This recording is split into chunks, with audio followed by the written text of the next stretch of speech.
Hello, good morning, and welcome to Newsfile. This is your most authoritative news analysis show. I am Samson Ladi Ayenini, and you're welcome. On the show this morning, sign the EPA deal, kiss your vision goodbye. Campaigners tell President John Mahama as they thank God Nigeria forced a postponement. But why should our president lead ECOWAS reject the deal? Number 2, Dr. Pakwesi Indum and his PPP head to the Supreme Court to stop free SHS as a constitutional violation. A ploy to kill the NDC's masterstroke for 2016 campaign, or what exactly? The Balkan Energy, $12 million charge on Ghana. Fair deal or an award that spites our Supreme Court and our very sovereignty? We'll be right back to deal with the details of these vexed matters. You're welcome to Newsfile.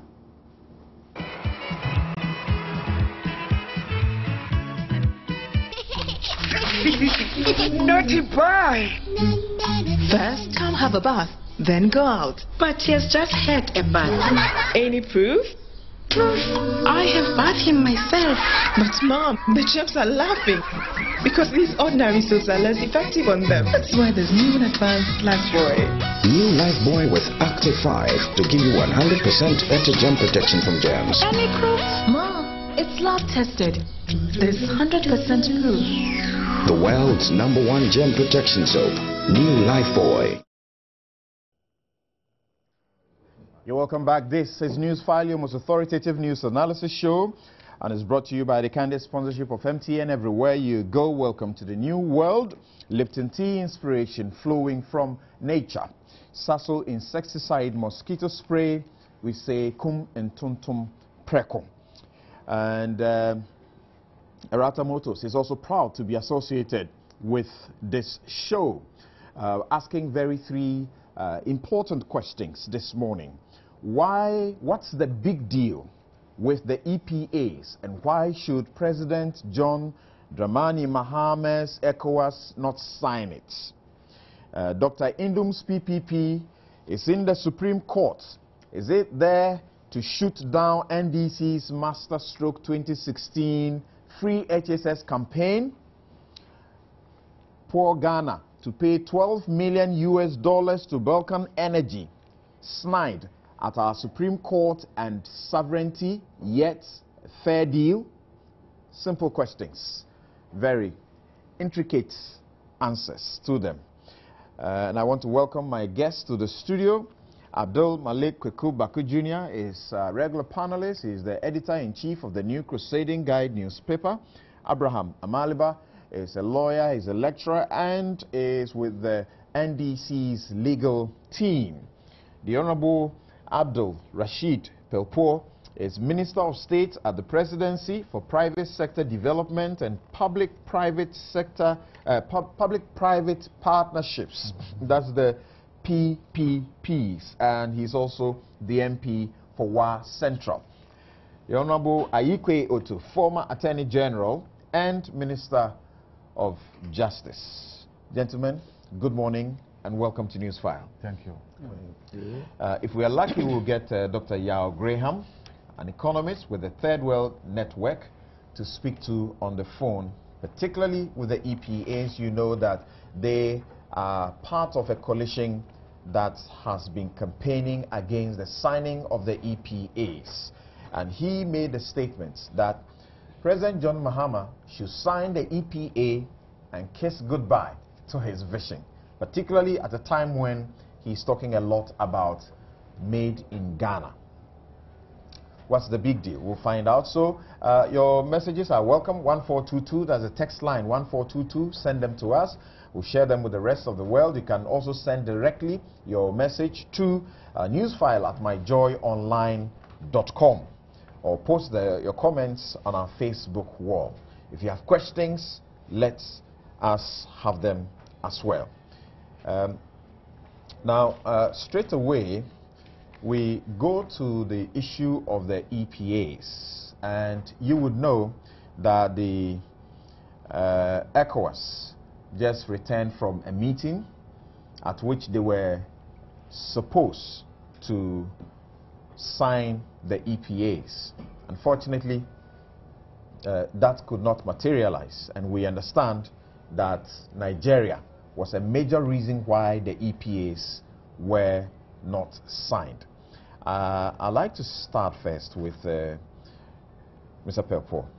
Mr. Perpo, for those of us who are watching and listening and who do not have a better, simplified understanding of what the EPAs represent, can you just attempt to give us, a brief, easy to understand what the EPAs represent and what we stand to gain after all? Well, thank you and good morning to our viewers and listeners. The EPA agreements with ECOWAS, the EPA, for example, to start with, means Economic Partnership Agreement. Right. And ECOWAS is the Economic Community of West Africa. Now, these are two blocks, and the EPA is signed with the EU. The EU is a group, a block. The European Union. The European Union. ECOWAS is a block, So the attempt to agree between themselves as to how trade transactions should occur between them, and that there will be some basic agreements as to the trading that occurs in exchange, the exchanges that occur, and what preferential treatments each of them can give to each other. And so the EPA for us, ECOWAS, to them means that they are providing to ECOWAS some corridor of access to European goods and services, right, and access also to Africa from the European community, from the EU. And so they will give us preferential treatment in how we sell to them and in how they sell to us. In exchange for? You said they will give us preferential treatment. Yes. Of course, there's something to benefit yes. when they do that. Yes. What are they supposed to benefit? It is what they call the most favored nation agreement. They will make you the most favored in situations where they have to deal with a nation and provide some services, some agreements that would not put a burden on the supplier. They would normally give preference to the ECOWAS nations. So that preference means that we will have easy access to their market in the sale of goods to them and services to them. The other side of it is a very relevant question you ask. What is it that they are going to get out of it? It's what the issue is. If we implement this trade agreement fully, ECOWAS is going to lose, there's going to be a burden of 15 billion euros to implement the whole program. The European Union is willing to pay only 6.5 billion euros. The rest of it will be paid by ECOWAS. Now, there is also a duty-free aspect of it, portfolio of it, which the European Union is going to gain, meaning that they can bring in their goods and services duty-free for specific goods, and we will be losing so much as part of the agreement. And as a result, we are representing it and asking for renegotiation about it. There's going to be more than 60% trade liberalization of the ECOWAS market for the Europeans. They want 100%. They want 100%. Okay. They want, there's an existing 60%. They want it to go beyond that. And 100%. We are offering 75 so far, is it? I think that from the 60, I haven't heard them offer beyond the 60 so far. It is part of the negotiation. Yeah, the last time I checked, I think it was 75%. 75%. Yes, that's what's been offered. And that's actually the point of argument. ECOWAS is not still united in the 75. Some are still insisting, including Ghana, that look, let's stay with the 60%. We won't go beyond that.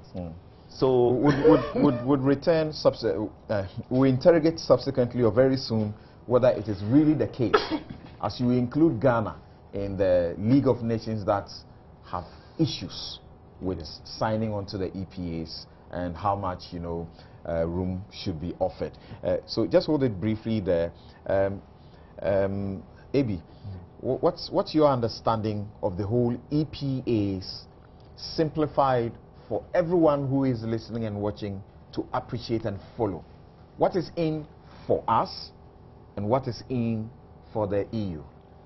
Simply put, it is a way of allowing goods from EU into our economies free of charge, without tax. And then also allowing us to send our goods to their countries without also tax component, or free of tax. Now the issue is whether as developing countries will be able to meet their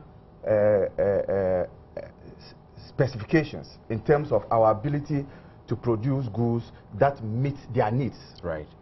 Now, the other concern has to do with the fact that if they are made to bring in goods into our economies, what becomes of our industrial sector? And I'm sure that is what the civil society organizations are concerned about. And Nigeria rightly raised the concern at the summit, indicating that this would affect their industrial sector. And as a result, that, for me, was the reason why the agreement was not signed.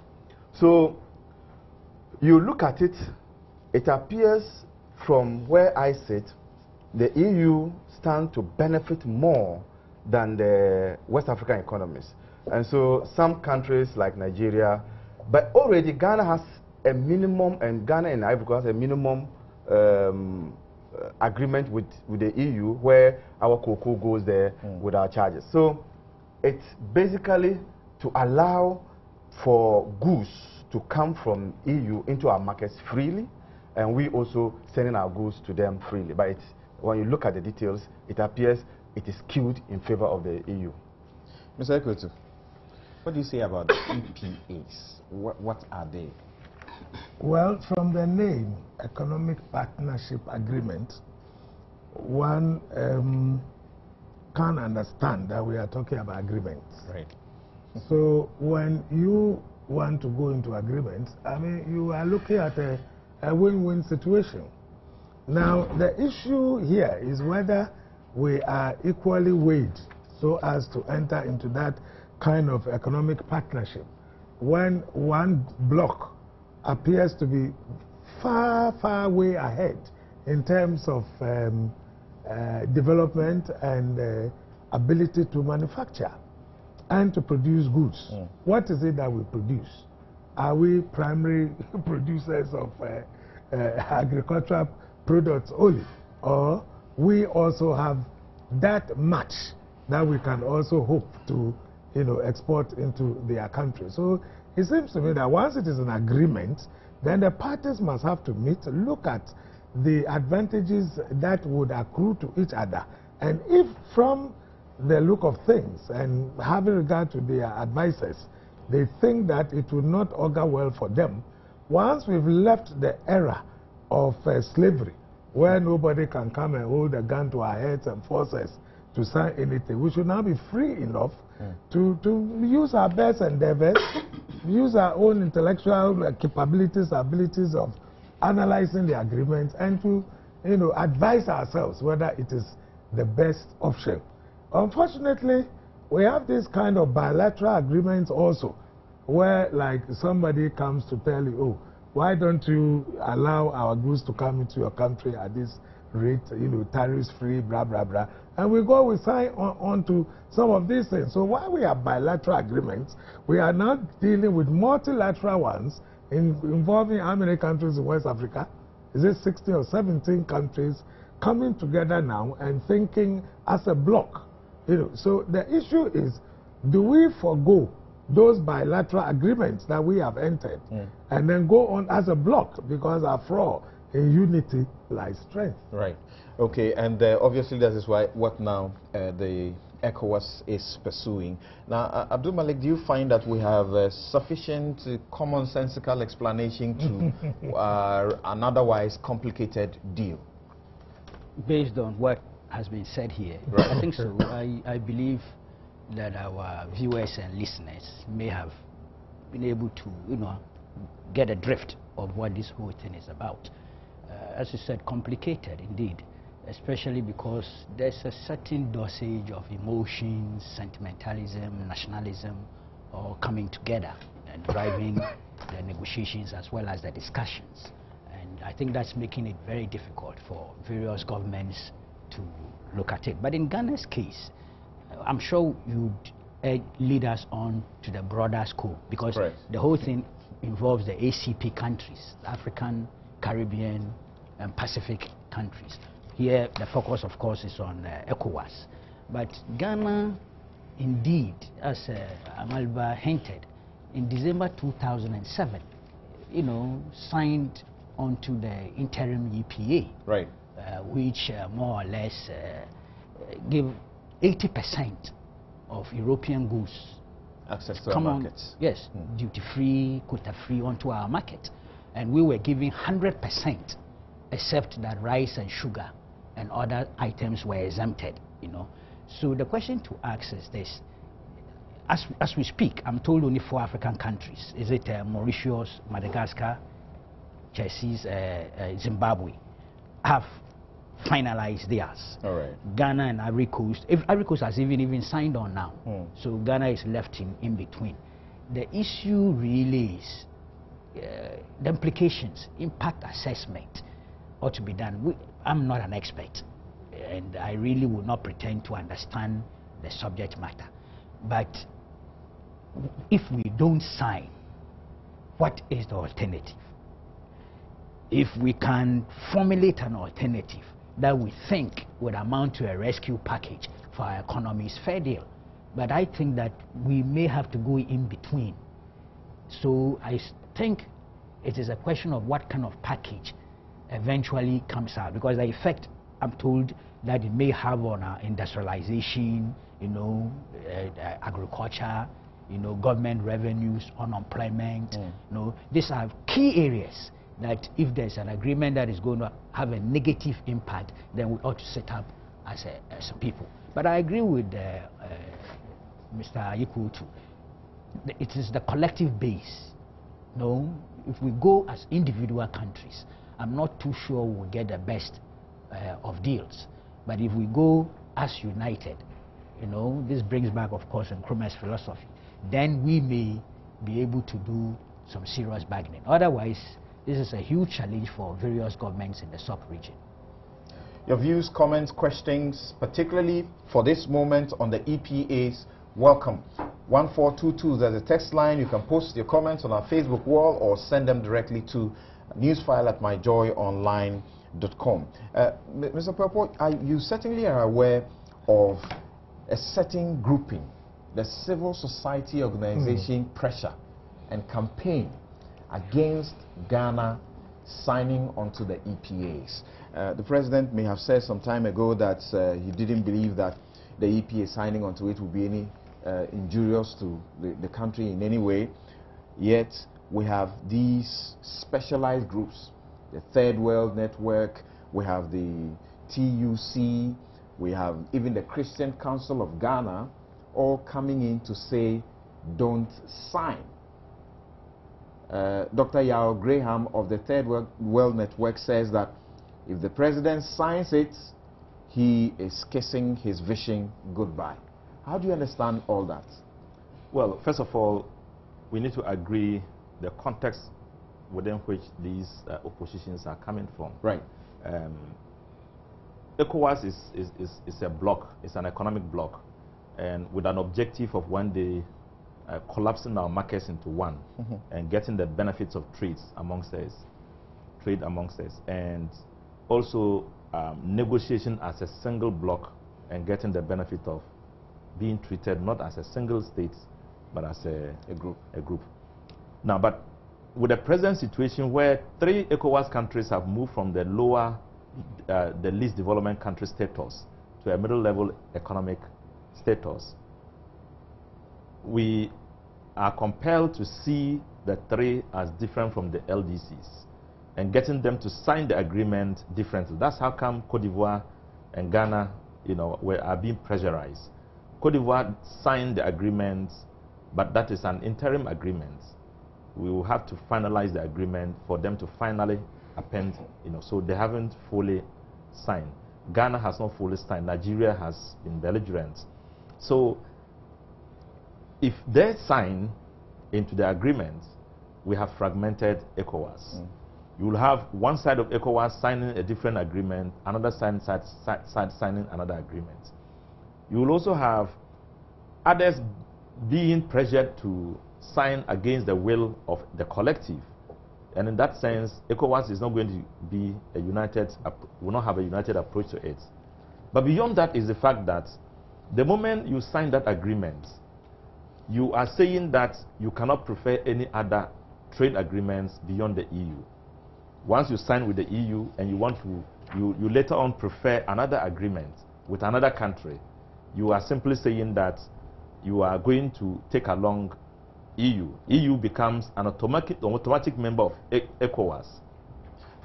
Back to my specific question. Yes. And let me bring to you some of, call it summary, of the concerns as put out by the Third World Network, the TUC, the Christian Council, the Chamber of Commerce, and all the other groups that come together to make the coalition. They say that there are implications such as revenue loss, attack on domestic industry and domestic value addition, loss of policy space, constraints on South-South cooperation. The new ECOWAS EPA explicitly targets the light manufacturing sector. I think that is important. It says it also commits the country to start within 6 months of the agreement being adopted, negotiations on deregulation of areas such as services, investment, government procurement, intellectual property and capital accounts, none of which are required by any international rule or obligation undertaken by the government. Finally, that the cumulative effect of this agreement will be to take away from government that very range of policy instruments that are needed to redress the multiple challenges that the country faced at this critical time of its economic life. But what else could they have been signing about? They're signing about these things, and they have always signed about these things. The challenge is not because they are dealing with the light industry, they are dealing with the kinds of agreements that is going to go against us. It's because of the unequal relationship between us. It's because they are looking at us as sovereign, independent, organized groups, and who have the capacity to enter into trade agreements and be able to deal with each other using in these lights, so that each of us can have mutual benefits. But the fear is that we are a growing economy. We don't have the kind of industry and technical know-how to match up with them. And so the fear is, as soon as you sign that, you sign agreement, you sign away your destiny and fortunes. We are signing agreements on agriculture. Those who are agri-related are complaining. Those who are industry-related are complaining because there's a huge volume of imports that are going to come from Europe, and you cannot prevent them. They are going to ask for more liberalization and allow them to have this kind of influx into our markets. We cannot satisfy the huge volume of requirements of trade that we will have to export to Europe. So it becomes a challenge to us. And the fear is that more and more is going to dwindle the capacity of ECOWAS to stand on its own and to be able to widen its market and be able to enjoy the full independence we will require, economic independence. So we are afraid that if we do this, it is true, there will be market access, there will be technical transfer of ideas, knowledge, and patents, and etc., etc. But how much capacity do we have to receive it and to make use of it? These expert groups say, and listen, they say that the savings in revenue that our countries can make by not signing the EPAs are about 3 times the cost. It's because they are thinking of an alternative. You see, if you are thinking about an alternative to be given the liberal will to decide to sign on to any other agreements, then you can be thinking about savings. But if you are constrained, knowing that the biggest market you have outside ECOWAS is the EU in the world, and that you will have to find new friends, find new agreements that can satisfy the same kind of requirements we are thinking about. Just take note that in relating with sovereign states, in relating with blocs, each of them will relate to you because they want to have maximum benefit out of you. That is the definition of national interest and sovereign state interest. That in relating with you, you would want to gain maximum benefit in that relationship. EU will not relate to us hoping that ECOWAS will benefit more. Their citizens will hang them. Right. So we have our citizens, conscious citizens, who are also sounding to us that if we relate to them and will not benefit in the maximum way, don't relate to them. But they must provide an alternative, or else we will even be more constrained. Mr. Aikoto, our economy is challenged. It's going through stress. And one of the major points that's been raised is that it still remains the colonial economy. How different is this from perpetuating the colonial economy?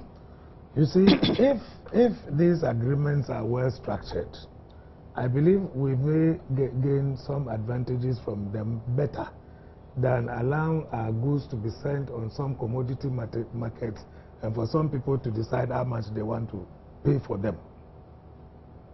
In other words, if we can meet and get good prices for whatever we are able to export to those countries, at a rate where we do not have to pay so much in terms of tariffs, you know, they are not going to put things there to make it impossible for you to enter into their markets, giving you so many conditions. Look at the bananas, you know, just to export a banana. He said, you know, some bananas become a big problem. Even when it comes to pineapples, they decide the type of pineapples they want. You just don't export anything to their markets and things like that. I'm saying that if we can, as a united front, sit, work on our economy, try to get, you know, some agreement such that it will be beneficial to both parties, then well and good. But with this, you know, kind of David and Goliath relationship, where the European countries produce all the goods, manufacture all the goods, all they are looking for is some exports. They can't even, their markets are saturated. What is it that we manufacture which we want to send there? You know, and the economy, as you said, the Goggisberg kind of economy, we need to change it until we are also able to manufacture and to produce goods. I mean, at the end of the day, they are primary products, more of agriculture and timber and whatever, cocoa, cashew, crops. We're going to give them access into our markets. They're going to bring paper rolls, paper cartons, textiles, insecticides, fungicides, disinfectants, corrugated roofing sheets, paving stones, blocks, tiles, roofing tiles, corks, lids, bottle tops, baby walkers, prams and similar things, towels, sanitary towels, nappies and similar products, garments and accessories for garments, fishing, you know, fees, chemical waste, among others. I read these and I ask myself, are we really considering how the impact negatively can be if this agreement is signed? I mean, it's so clear. Already, we only import. Why is our economy in trouble? We need more money to do our imports. And you're asking them to bring more when we want to also try and start our manufacturing base, said that we can also export. We haven't reached there. I mean, talk of the chicken. I mean, it's so, you go to market and find Chinese chicken, and it's so cheap, compared with what is manufactured here. Right. So if you allow all these things to come in, clearly our economy will suffer.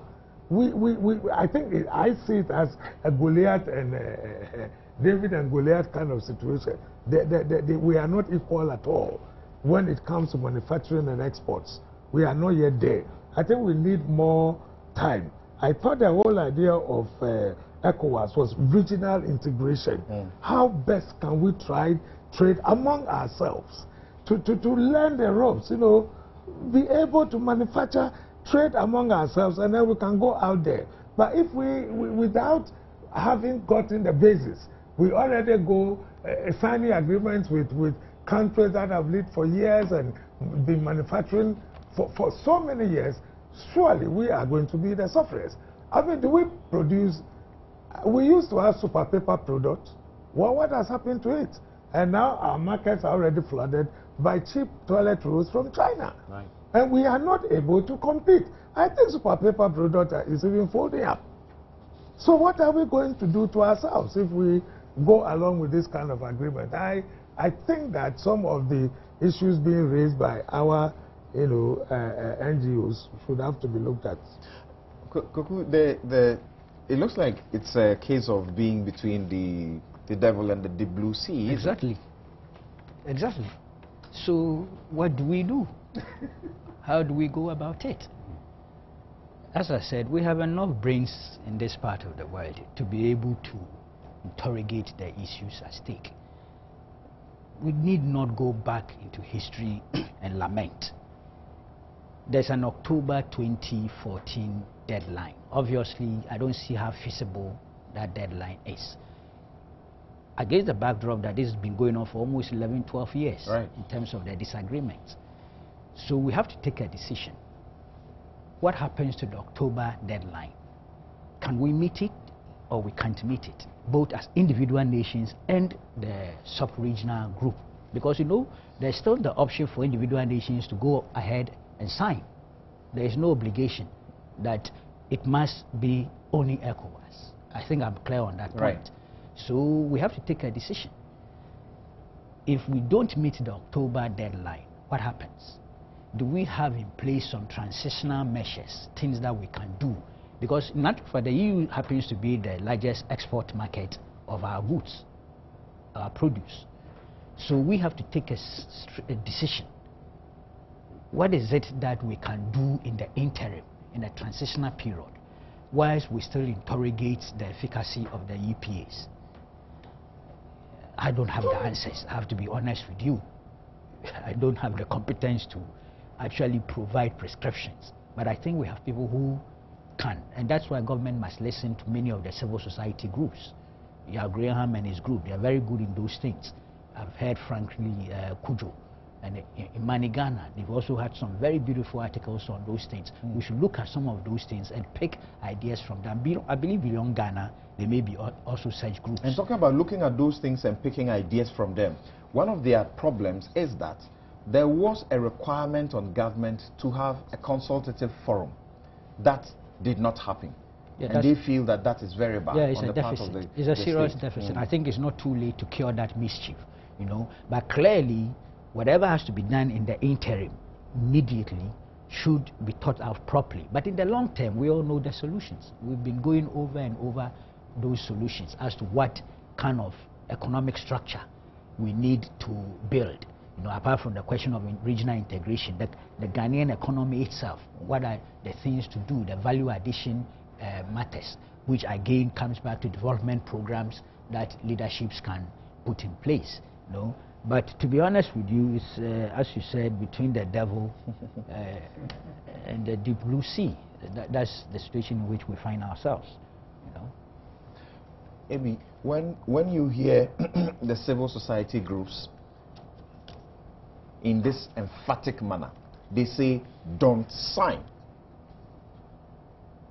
How do you react to that? They say, just don't sign it. I'm of the view that they are seeing what probably most of us are not seeing, in terms of the fact that it has negative consequences. you would want to look at the agreement as an agreement which is one that can be described as an agreement of on equal partners. You want to look at the agreement as being one-sided. You want to look at the agreement as one in which one partner is ready and well prepared and the other partner is not. So when you put all this together, then one can understand why the the civil society organizations are crying wolf. But you see, I don't agree that it is a matter of being between the deep blue sea and the devil. Look, when ECOWAS was established in 1975, I think so, there was an objective. And the objective was simply to create a large common market of West African countries to facilitate trading in agricultural products and exchange manufactured goods. I want to ask a simple question. Within ourselves, have we been able to create that market? But you find the EU, they have been able to do that. They have created that market amongst themselves. They've been able to ensure that there's a free movement of goods, services, and investment within themselves. We, since 1975, have not been able to do that. So you see, you have two partners who are not equal when you present the two to the people of this continent, this sub-region. And so the fact is, let's get our houses prepared. Let's ensure that we first forge unity within the sub-region. Look, put together the whole of West Africa, the amount of market that is available to us, one has no idea. But we have failed to utilize that opportunity. And now we are going overseas and trying to create a large market. What is before you, you've not done. So I think that, let's listen to, but I think the fear is that, like Oku said, if we do not go along with the sub-region, well, individual countries can hook up to it, and you will be seen as left behind, and it may have some backlashes in your economy, so that there will be agitations. They said, oh, you see, Ghana is not part of the EPA, that's why we are not getting certain goods and services. So I agree that we may be facing a difficult situation, but we brought it upon ourselves as citizens of ECOWAS. Okay. Now, Mr. Pepper, what will you say when such civil society organizations are saying very emphatically, don't sign, and then you have exporters of non-traditional goods, is it, also say sign, and they are the ones who actually create jobs, but you hear groups like the Christian Council say, if you sign, you're going to cripple the economy which is already suffering. How do you come to the determination who to listen to and how to fine-tune, you know, the process in such a way that it is mutually beneficial? First of all, we have to understand what is happening in ECOWAS. ECOWAS is made up of heads of states. So you have heads of states meeting to take a decision at a very broad level. We haven't gone down to ECOWAS of the people yet. So the people are different from the decisions made up there. And that's the dichotomy. The decision of the people is what is supposed to be carried by their heads or presidents to ECOWAS. But that's not the case, you know. That certainly is the case. Else Nigeria would not have blocked the signing. I'm saying that it's beginning to have an effect on the difference between what decisions are taken by heads of states and what the feeling of the people are. Now the feeling of the people down there is also confused. You have those who are in the practice of trade itself saying we will suffer even more because we can't now export. Even the small we have to export to Europe will be cut off and will be the poorest because we are not doing well. And the few that are exporting, you will just completely shatter them. So they are saying, go ahead and sign. You have the perspective of the NGOs, the TUC, the Chamber of Commerce, and all that, also saying, don't sign, because they are looking at the overall big picture of what is going to happen to the economy. So, do you listen to the NGOs and so you say this imperial-oriented persons or groups get off? Yeah. We have two perspectives. Those who are pursuing a very leftist agenda, and those who are pursuing ultra-right agenda, and even those who are in the middle. They all have their perspectives. But you see, this can be solved by a political decision, no longer trade decisions. We need to have ECOWAS go beyond trade negotiations. At the moment, we have the MMCs and their experts, I mean the ministerial monitoring committees and their experts, who go to sit down and forge out the ideas. And the MMCs are saying, governments don't sign. We don't think that there's something good in it. And there's pressure also from our friends, from the NGOs, and who are telling us that this is bad. Now we need to go beyond that. And the supposition is that if by October we are unable to sign this agreement, there will be consequences. Let's measure the consequences against the reality of the fact that we are in the regime, the present regime, and exporting and being treated in a preferential way and giving the status of a preferred customer. Now, if you are not, and you have to pay all the tariffs, the small businesses in Ghana will collapse. We will have to get to a point when we have to agree and sign this agreement. We can't continue saying we won't sign and not giving reasons why we can't sign, and not also giving reasons why at one point we have to sign. Okay. There must be a point when we have to agree and sign this agreement, because we are in a situation where you don't have too much loud a voice, because in a relationship where you look, this agreement is also tied to aid, it's tied to technical assistance, it's tied to political relationships, and it's tied to trade. It's not just trade. So if your budget is not balancing and every time you depend on somebody to balance your budget, and you now say you won't sign the agreement with him, they'll pull out in that aid because it's tied to it. If they were giving technical assistance to your ministries, your departments, and even agencies and other non-governmental organizations, and you now say you won't sign, they pull out of it. And so plus the trade agreements, which will allow you to have freedom of access to their market, and for them to also have freedom of access to our market. So it's a whole lot of complications that need to be sought out. That's why it's going beyond the fact that you should negotiate about trade to now negotiate about politics, the politics about it. Okay. And we are encouraging our presidents to sit down with them and now say, look, we've gotten to a point where there's a deadlock. Let's agree on this. And if they agree at the political level, it can come down and we can have it. So the drift is that we are, in principle, ready to sign. That's it. Yes. Yeah, I just wanted that clarity. Yes. But the issue is this. He has drawn a distinction between when the heads of state meet and when the people of ECOWAS are supposed to also meet. The people of ECOWAS have not met yet. But we've heard, stories about some of the things that you, the heads of state, are about to do. And we are telling you or cautioning you that it will work.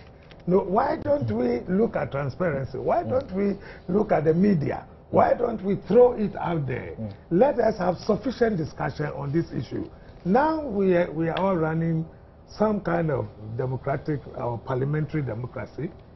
Can't it be discussed, for example, in Parliament? It's been 5 years hence. It's been 5 years. 2007, we signed the interim agreement. Yes. We initiated it. Yeah, we initiated it. Yeah. And how many years? 5 years? Oh, how many years? 7 years. Well, but it tells you that then it is a difficult negotiations because people find difficulties with the way things are done. And when, especially as you... the question we know the positions. They are entrenched positions. You are talking about the consultative process. Exactly. But we know the positions, entrenched ones. So what will the such discussions as you are saying bring? For example, when I listen to Dr. Graham, who has a lot to say about this, say, and I quote him, that a time comes when great leaders mark themselves out by taking difficult decisions. We hope that President Mahama chairing ECOWAS in the coming period seizes his opportunity of leaving his mark for the better, not only on Ghana but West Africa, rather than be remembered as the leader under whose watch Ghana and the region of West Africa was sold out. Entrenched positions. What will these negotiations bring? Well, you see, listening to him and he telling us that these EPAs are tied to aid and technical, assistance and budgetary, assistance and support and all that, that creates a rather, the deep sea issue that you raised earlier on, where you are between the devil and the deep blue sea. Because if you need assistance from these people and they are telling you if you don't sign, then we're going to withdraw those things, that creates a difficulty. Right. So what I'm calling for is time out for better and fuller appreciation of almost everything, so we could keep on talking until we are sure that we've reached a state. Because after all, if they had to withdraw, why haven't they withdrawn for the past 5 years? If they had to apply some sanctions, why haven't they applied them? Right. It means they are also listening. So to me, let's keep on talking until we are sure that whatever we are getting will be to the betterment of the people of ECOWAS and not the heads of states who are pushing anyway. Heads of states who are pushing. Okay. Right. Just wanted to share a few of the thoughts with you. This one from Kwame Agoji. He says that the president for the past month has been lamenting, including a post on his Facebook wall about the insatiable appetite of Ghanaians for foreign goods and the need to patronize made in Ghana goods. And he's now considering signing the EPA agreement that will flood our markets with foreign imports. What a shock. And Kojo Mensa Emisa says, contradiction everywhere. Albert Gardner says that ECOWAS should not sign the EPA. Let's improve our economy to their level before we sign, so that there will be level playing field. That's a long way if it has to go in that manner. I suppose that we can proceed to the next issues that we have to discuss at this point. So definitely there's a need for a lot more consultation, whether or not people already have entrenched positions on this matter, before the heads of state return to look at the issue a second time. Thank you very much. Your comments and views are welcome. 1422, that's a text line, and you can also post them on our Facebook wall or send directly to newsfile@myjoyonline.com. And as always, this show is brought to you by the kindest sponsorship of Erata Motors. That's where you get the best vehicles at the cheapest prices. Lipton Tea, inspiration flowing from nature. Sasso, Kumuntuntum Preko. MTN, that's the best world. You're invited to join the MTN, and for the first time in Ghana, you choose how much you pay for your calls and data. Hook up with anyone in the biggest family for 4, 3, 2, or even 1 pesos per minute. That's right. Use your phone, 1 peso style. It's all up to you. Plus, each option comes with amazing internet and IDD discounts. Even calls to other networks are discounted at Bing Waha Ankasa. So now, with just Ghana cedis, that's 2 Ghana cedis daily subscription, you pay a cool 1 peso for your calls. Dial *315# now to choose the offer that suits you. Enjoy daily subscriptions from as low as 20 Ghana pesos. So go on, start enjoying long conversations and long hours of browsing non-stop, only with MTN at Bing Waha. Visit the Facebook page and Twitter pages to participate in their daily Abing Waha competitions. Welcome to the new world. MTN, everywhere you go. The show is also brought to you by the kindest sponsorship of Star Assurance. That's your solid partner. And moving on, Okay, I'm directed to take a break here quickly. We'll be right back. Get a feeling that I never had before. Don't know, I get a good feeling, yeah.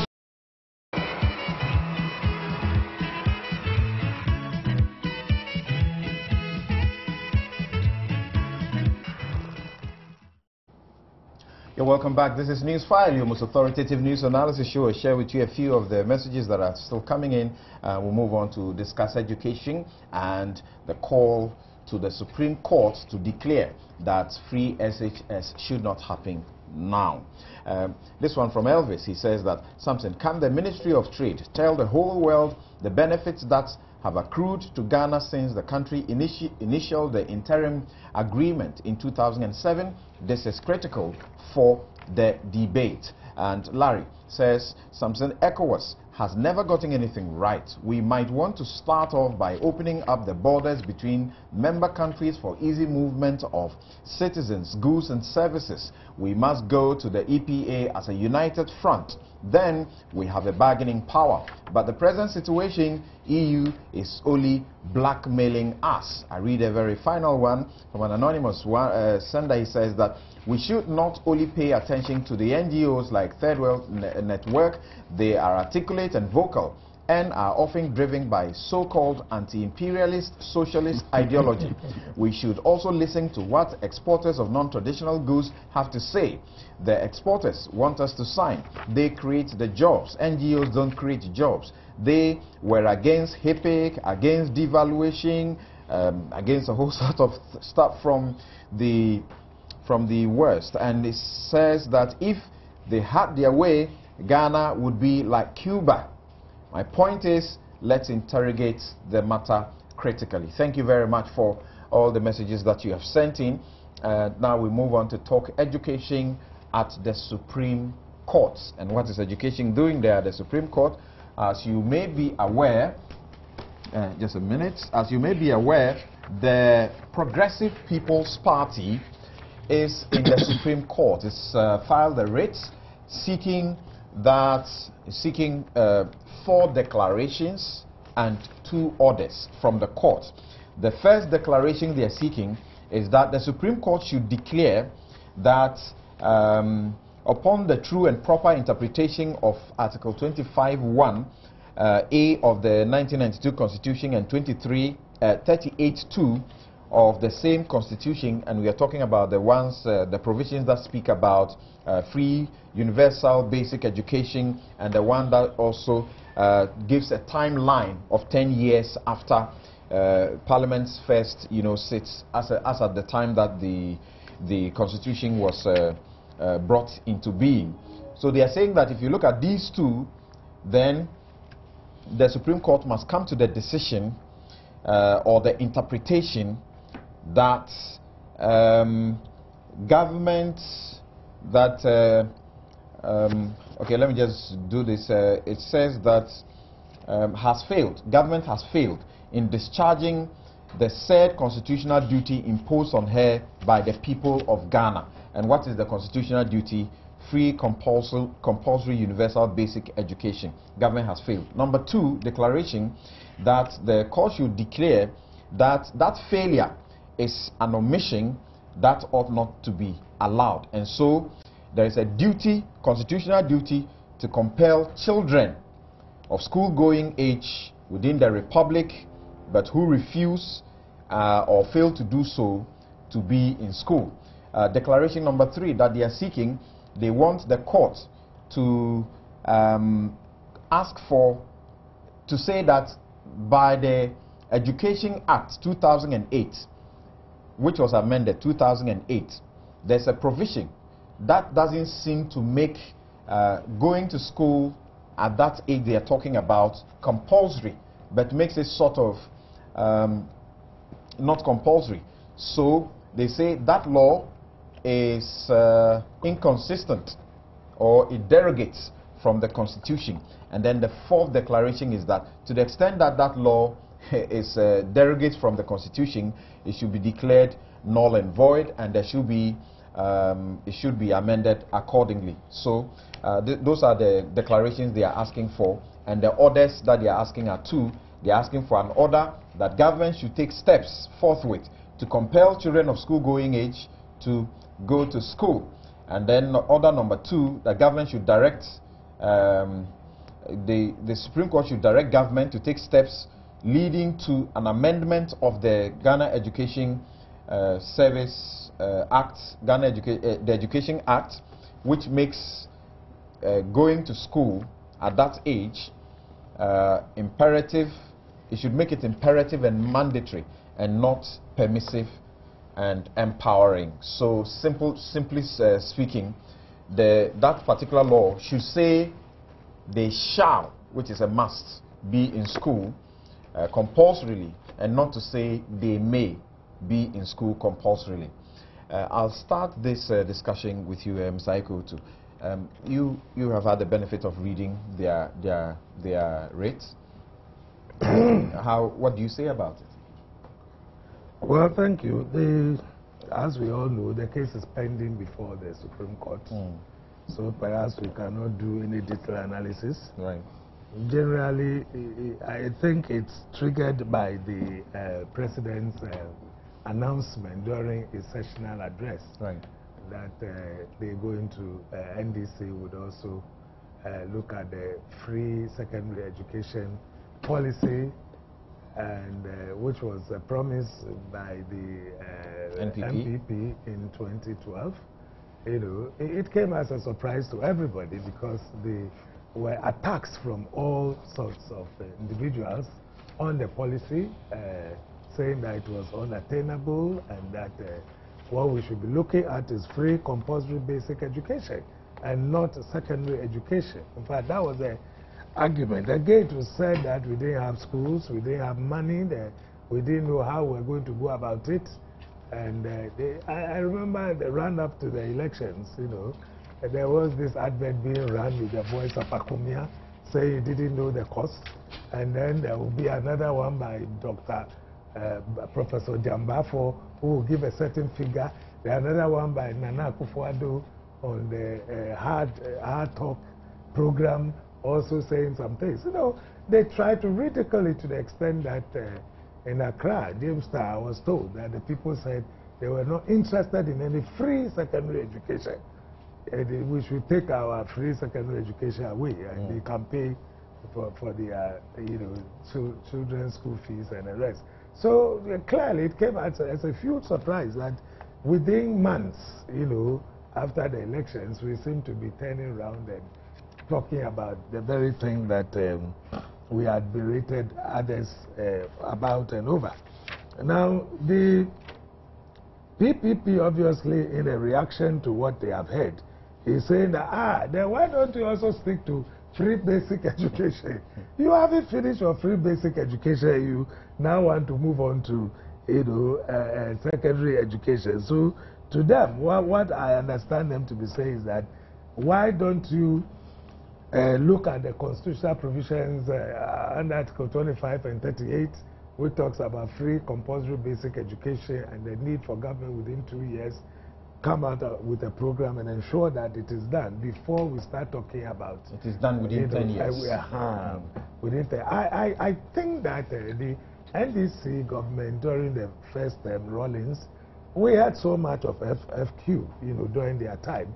And I think they also even went further to deal with the non-formal program with Rojo, Metal Nunu all over the place. We heard him talking about it.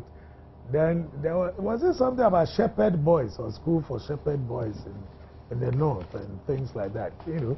But some of these things have indeed fizzled out. Well, as to whether they can get these declarations made in their favor is another matter altogether. My Electronic Education Act, which I have here, Section 2, still talks about free and compulsory basic education, unless there is an amendment I have not seen. But 2 deals with free and compulsory basic education. 1, a child who has attained school-going age shall, at the basic level, attend a course of instruction as laid down by the minister in the school recognized for that purpose by the minister. 2, education at the basic level is free and compulsory. 3. A district assembly shall, subject to subsection 3, provide the necessary infrastructural needs and any other facilities for the education of the population in the area. Office Authority 4. Where a child does not attend a course of instruction in compliance with subsection 1, the parent shall, in the first instance, appear before the Social Welfare Committee of the District Assembly for appropriate action. 5. A parent who fails to comply with the appropriate action agreed on with the Social Welfare Committee commits an offense and is liable on conviction by a district court. Are you reading the Act 2008? Yes, 2008, Section 2, subsections 1 to 5. And then for a first offense to be fined not exceeding 5 penalty units. B, for a continuing offense, B, to a fine of 1 penalty unit in respect of each day during which the offense continues, or in lieu of the payment of the fine to community service as determined by the court in consultation with the social welfare. And 6, where a parent cannot generally afford to educate the child, the district assembly may provide the support necessary for the education of the child. So unless there has been any amendment, I think that these provisions are clear enough that it is not the child but the parents who should be held responsible for failure to take the child to school, and the district assembly may come in when there is some difficulty. So I do not think that the Act itself appears to be in any conflict with the provisions of the Constitution. Of course, the argument of our brothers on the other side is that the language use is progressively free, and that what the MPP was proposing was like a one-time kind of free secondary education. Of course, our people were able to say that they knew where they were going to get the money. The argument presently is that you're talking about FQ. Yes. Not senior secondary education. Exactly. Which the Constitution says shall be progressively free. Yes. But this is basic.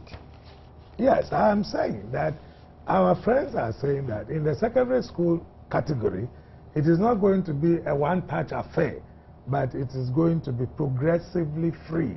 So they are not saying that what they are going to introduce will be one time. It shall be progressively free. But the point I'm making is that having berated, having said all sorts of things about what the MPP, proposed in the run-up to the elections, it creates difficulties for people who are listening to them. And they now telling us that, oh, by the Constitution says progressively, so we are going to do it. What the PPP says that, why don't you, if that is your position, stick to the F-cube and make sure that the F-cube becomes free until such time that we are very satisfied that we've gotten through the basic one before you also move on, even if it is progressively free. Okay. let me come in. Let me bring in Malva. Their contention is simply this, that you ought, government, not as in the NDC, ought to have completed or achieved the universal basic education by 2005, according to the strict dictates of the Constitution.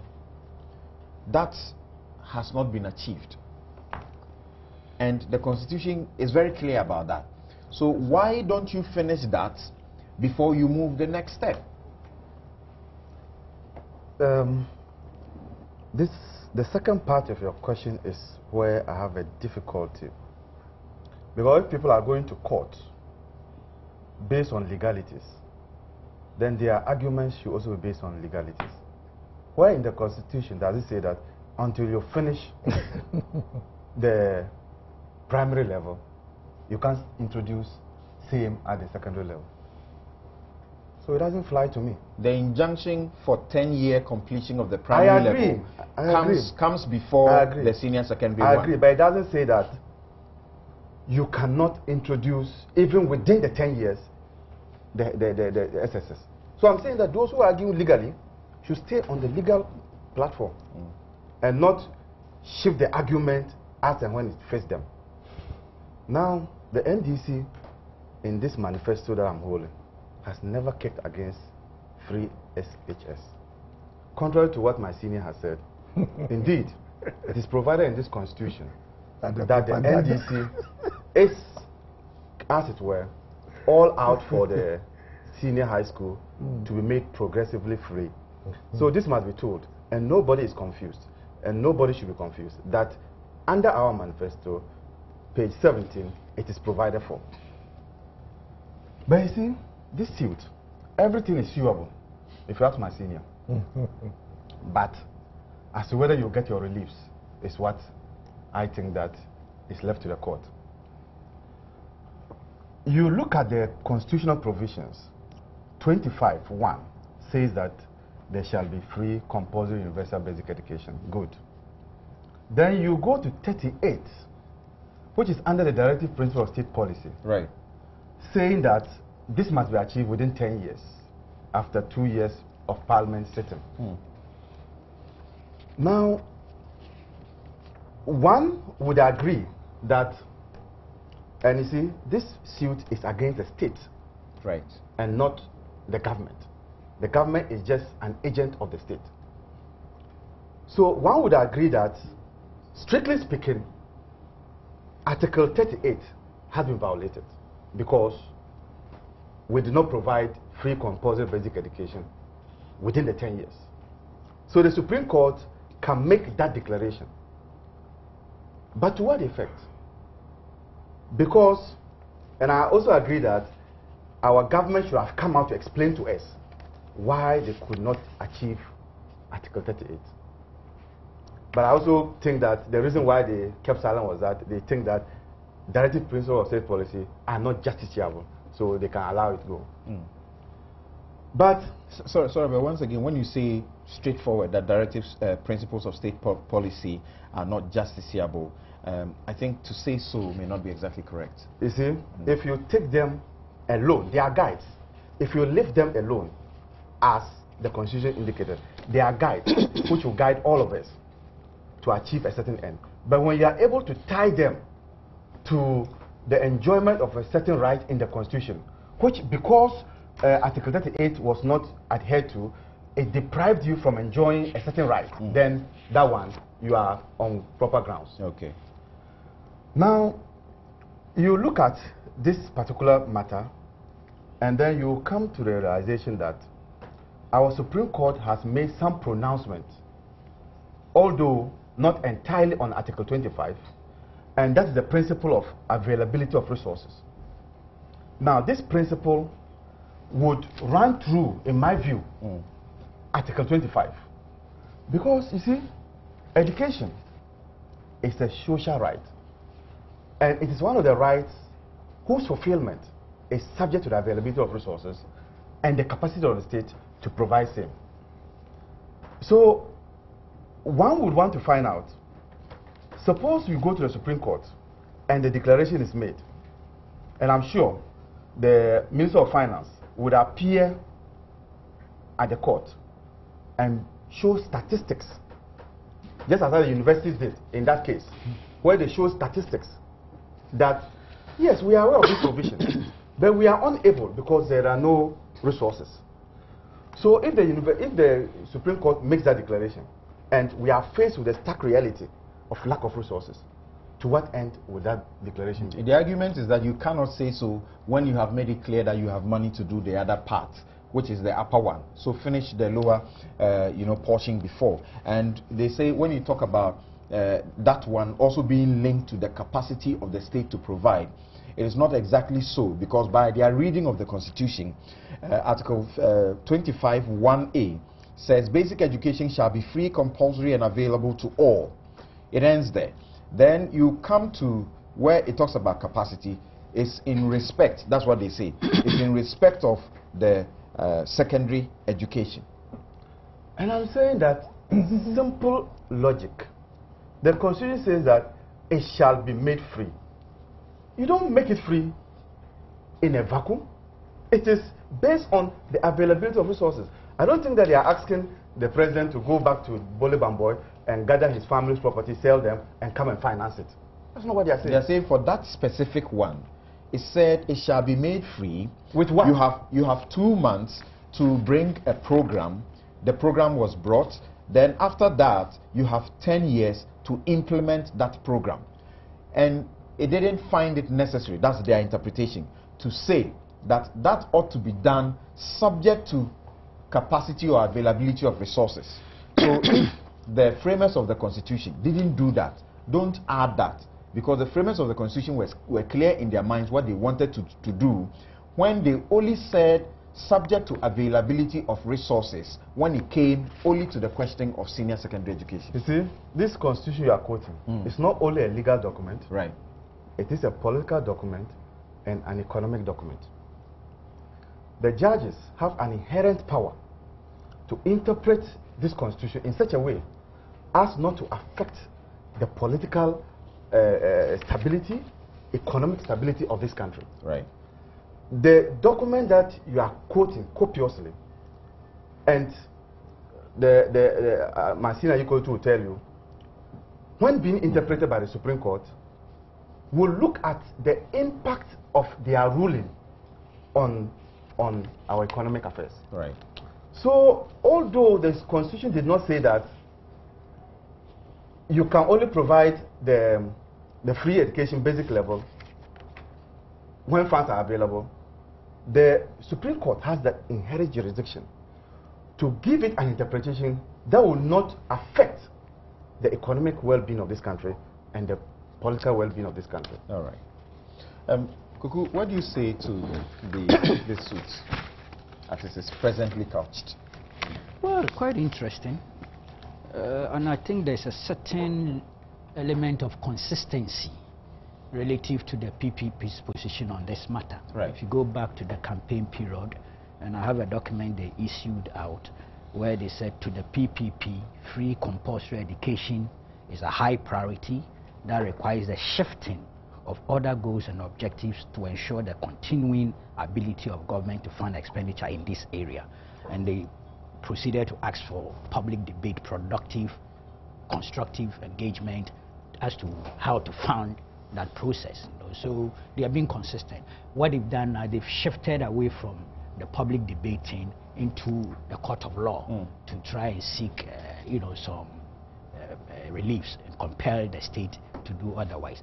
You see, back again, you remember not too long ago on this very program when we were discussing the president's announcement of the intention to launch the free SHS, I made a point about why didn't they tell us what had happened below, because earlier in the campaign they had made the point that even the basic level is not entirely free. And that we ought to finish with that exercise before proceeding upstairs.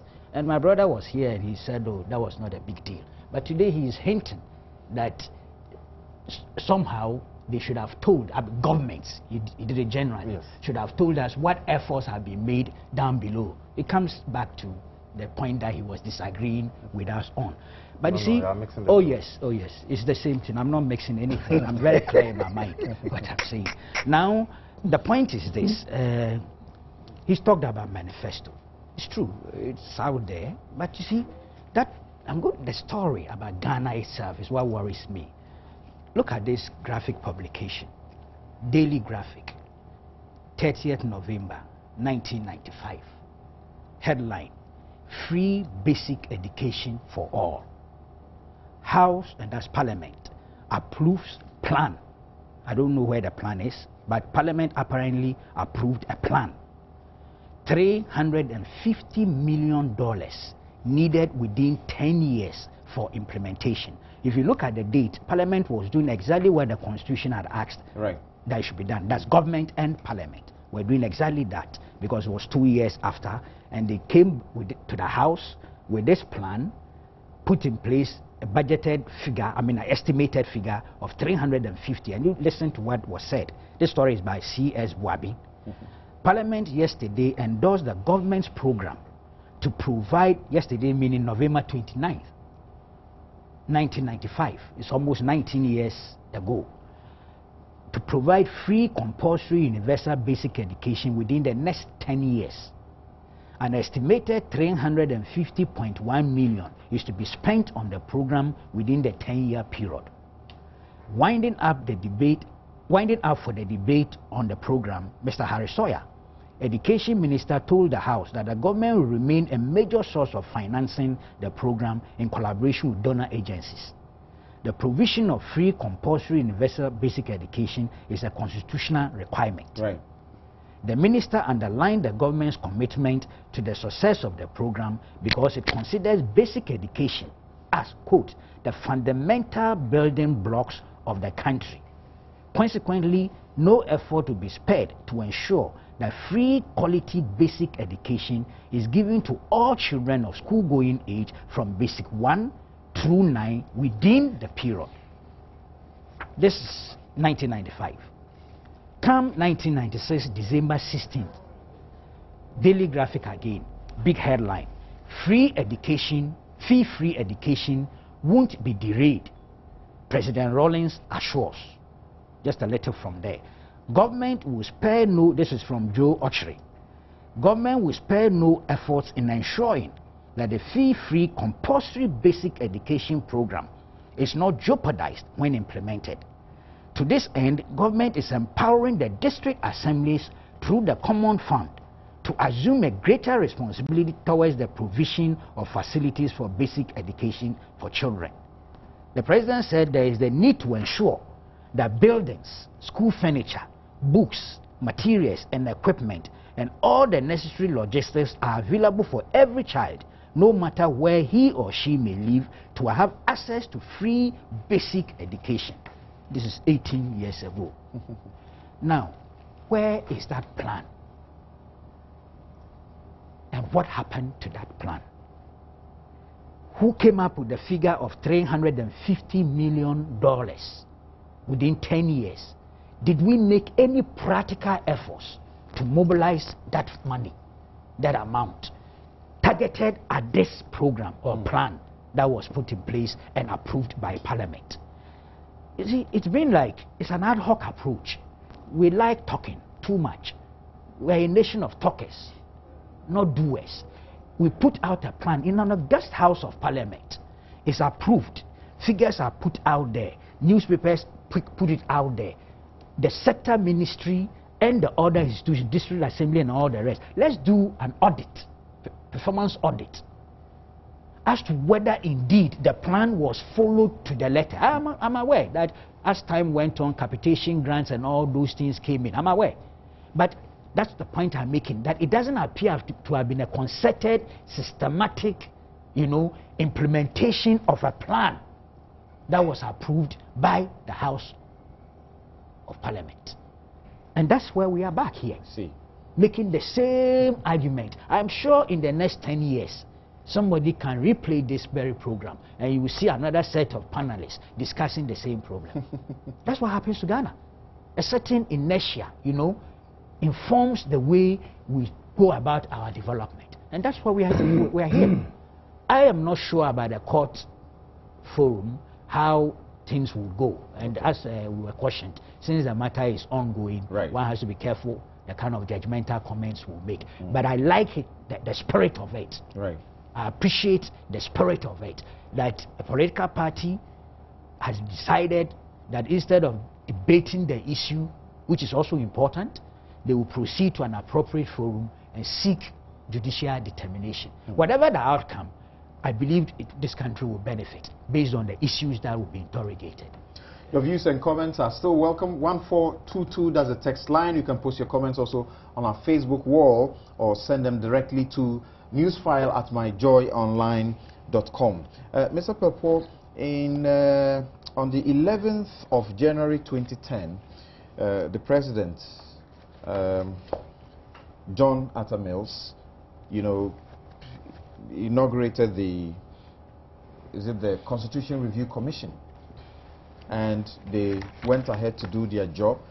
I remember we voted as much as about 2.7 million, and sometime later some additional monies had to be advanced to them as well, and they were supposed to review the Constitution to bring it up to date, with contemporary developments.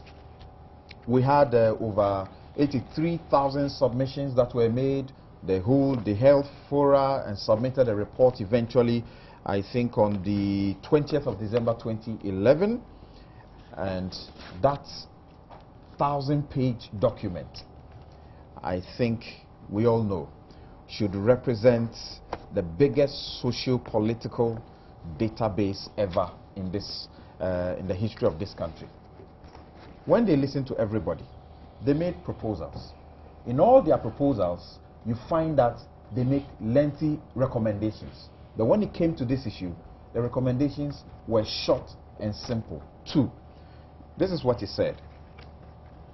That the Commission recommends that free compulsory universal basic education be fully enforced, that's the emphasis, be fully enforced by the Ministry of Education with emphasis on quality education. And finally, the Commission recommends that the right to education be explicitly guaranteed in the Constitution. What's happening? Government accepted this. What's happening? Must it take the PPP to go to court and compel government to ensure that if you're a child of school-going age, you should not be seen loitering on the streets of Accra? Well, thank you very much. First of all, let me establish the fact that government is a going concern, and that it's not just the NDC governments, but all governments, right after the Constitution was promulgated and the first constitutional government was put in place, the questions were raised by them and attempts were made to solve the problems. Let me first of all congratulate the PPP for being progressive and constructive in opposition, offering a solid reason why they are opposing us and asking the Supreme Court to give an interpretation of what is in the Constitution. I believe that they are not doing it because the NDC has made a pronouncement. I believe that they are doing it because they think it's their responsibility and we shouldn't belittle or water it down. Right. And that the recommendations made by the Constitutional Review Committee is because of the emphasis already made by the Constitution itself. If you look at Article 38 of the Constitution, the directive principle of state policy is giving direction as to how this whole idea should be manifest in our governance endeavors. The law is there. The compulsion of it is there. Must. And shall. And you see it very specific in Article 25 that basic education shall be free, compulsory, and available to all. There's no ambiguity to it. If you go to the directive principle, it's shown how it should happen. And he talked about secondary education, which, of course, my brother Amalma has shown that it's already in our manifesto. It's not as if we just imported it, and that we should progressively introduce it in the secondary, at the secondary level. So what they have recommended has come to government. Government has accepted it. It's now going to be subjected to the people of Ghana through a referendum for everybody to agree that aspects of the Constitution must be tempered with, But we are conscious of the fact that we have a responsibility to satisfy the requirements of the Constitution, despite the need for amendments and despite the exhortation by the committee for us to take basic secondary. What the committee did is just a reminder, just to remind you that you have an obligation. Which That's you have why I'm not saying fulfilled. exhortation. So it's an advice. It's like they are entreating us to do so. And government is definitely going to do it. And we are doing it. That's why we think that access, which is an emphasis in the Constitution, is very important. Make sure it is available. That's why school and the trees will have to be eradicated from the system. If we look at the traction in our efforts to provide schools for every nooks and cranny of this country, thousands of schools have been built at the basic level. Efforts have been made to make education accessible to all children before you can enforce the law.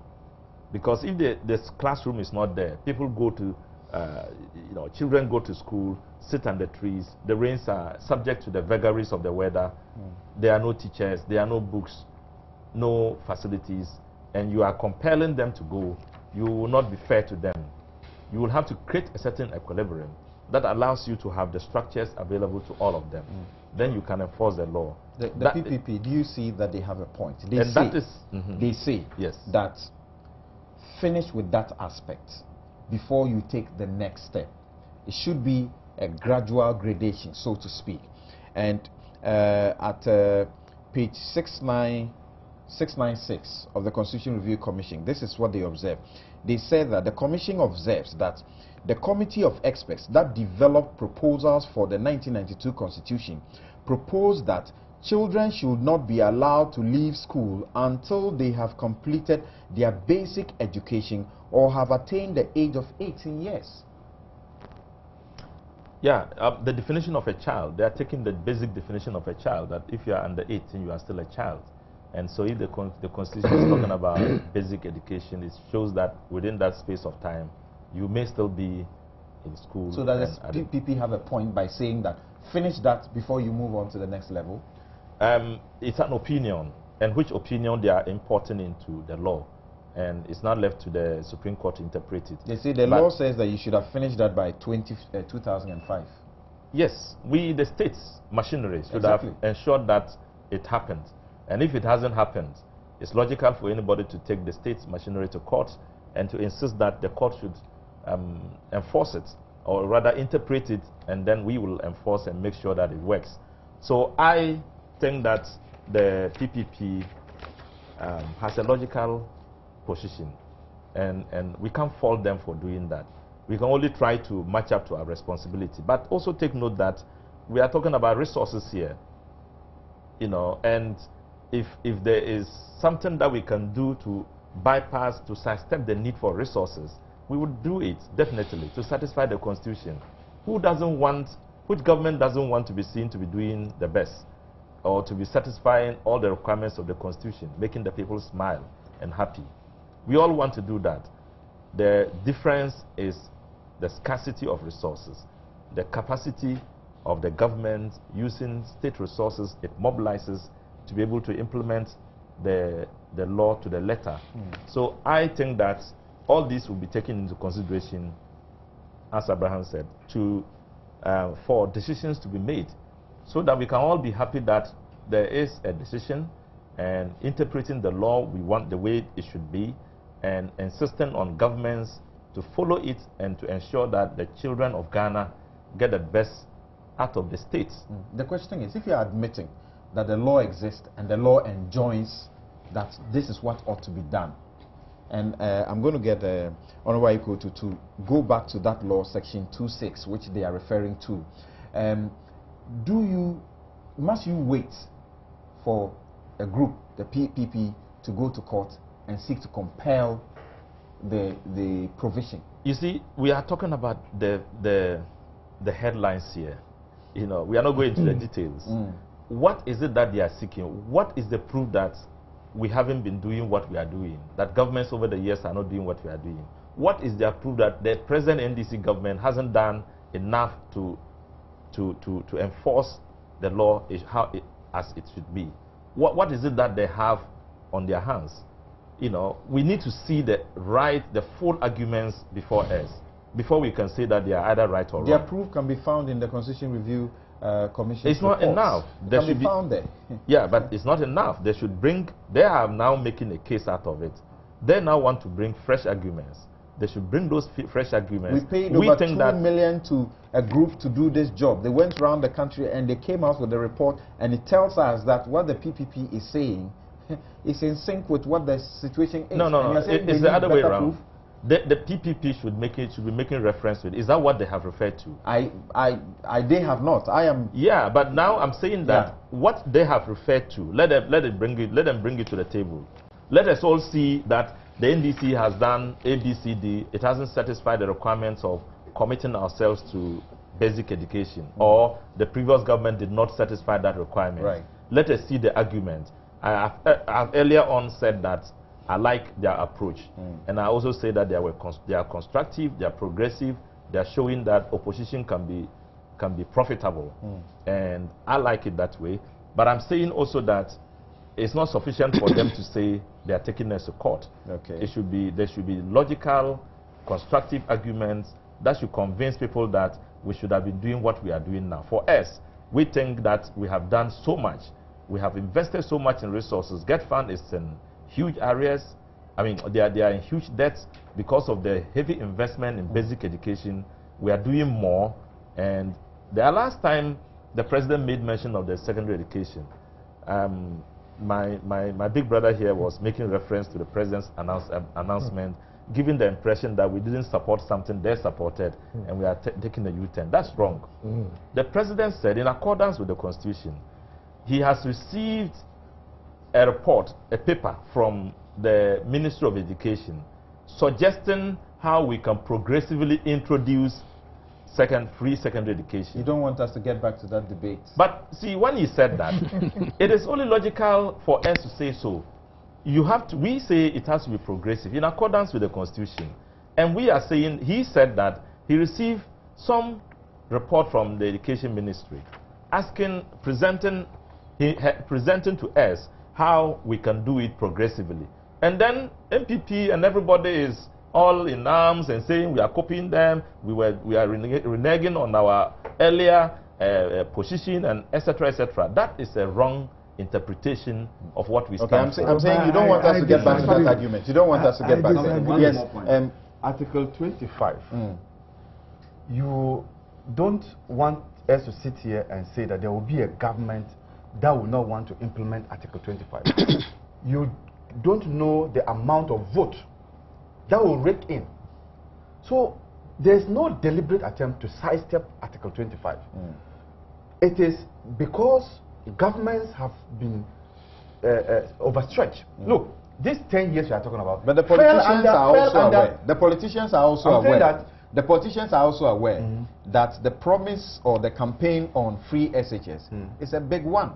And so if you have it going into the 2016 elections, you've got what I say. The 10-year period you are talking about in the Constitution fell under the MPP. Now, because in my view, there were no resources, they introduced this capitation grant. Is that the capitation grant? Yes. Right.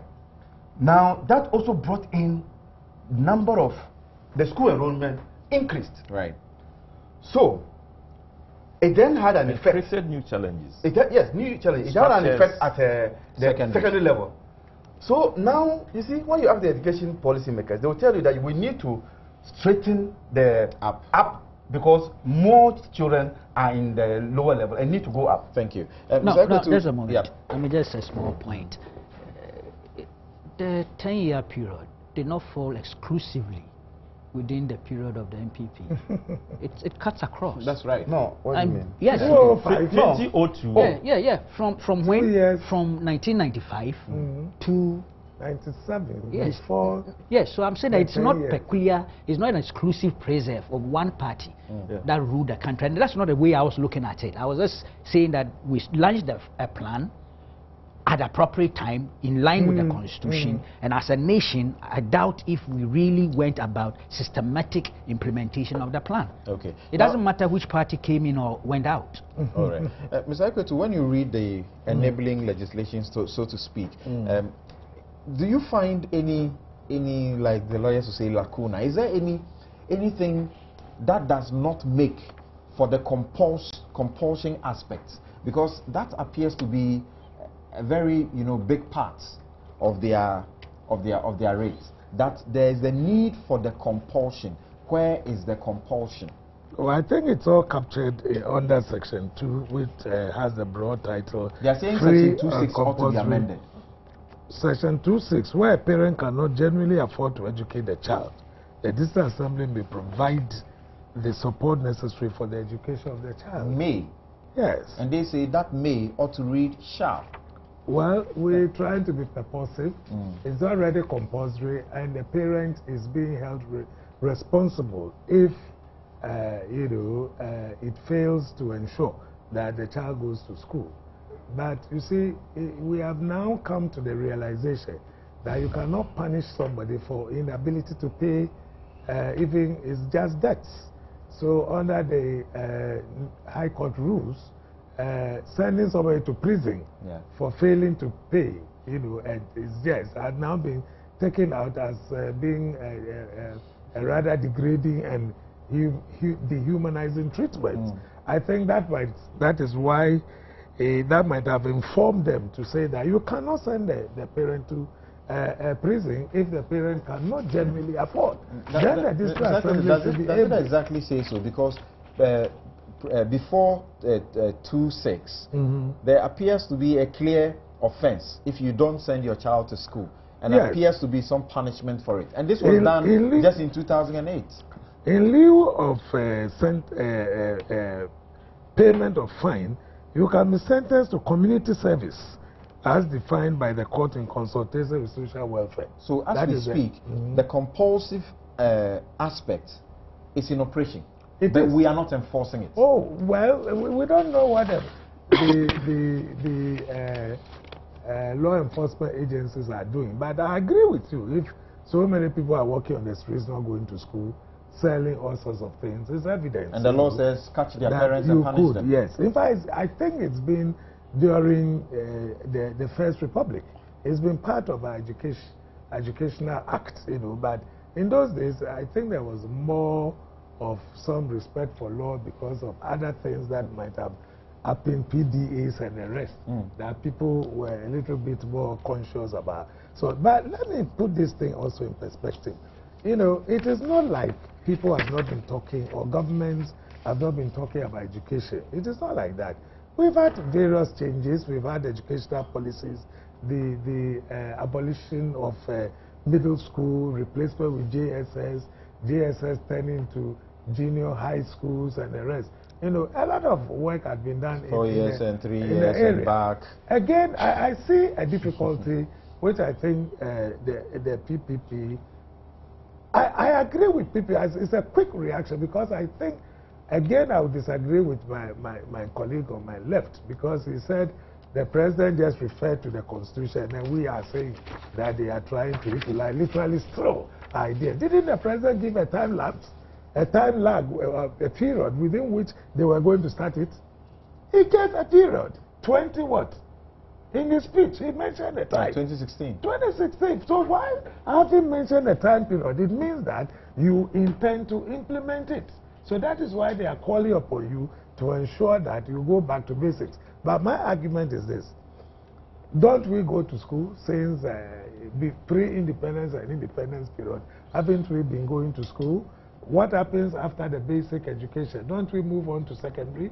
What happens after secondary? Don't we move on to tertiary? Right. So are we going to sit there and say that we're only going to deal with the compulsory aspect of the primary without necessarily moving forward when we want to improve, you know, to develop? And therefore, coming from where I come from, generally we were saying that there's the need to also look at making the secondary education free as quickly as possible to ensure that more people get access to education. I mean, all of us, I believe, in our positions might have met parents who are going about asking for monies to go and pay school fees. You are an MP, and I know how difficult these things are for some of you. So we cannot say that it is that easy that people just pay secondary fees. They are unable to pay.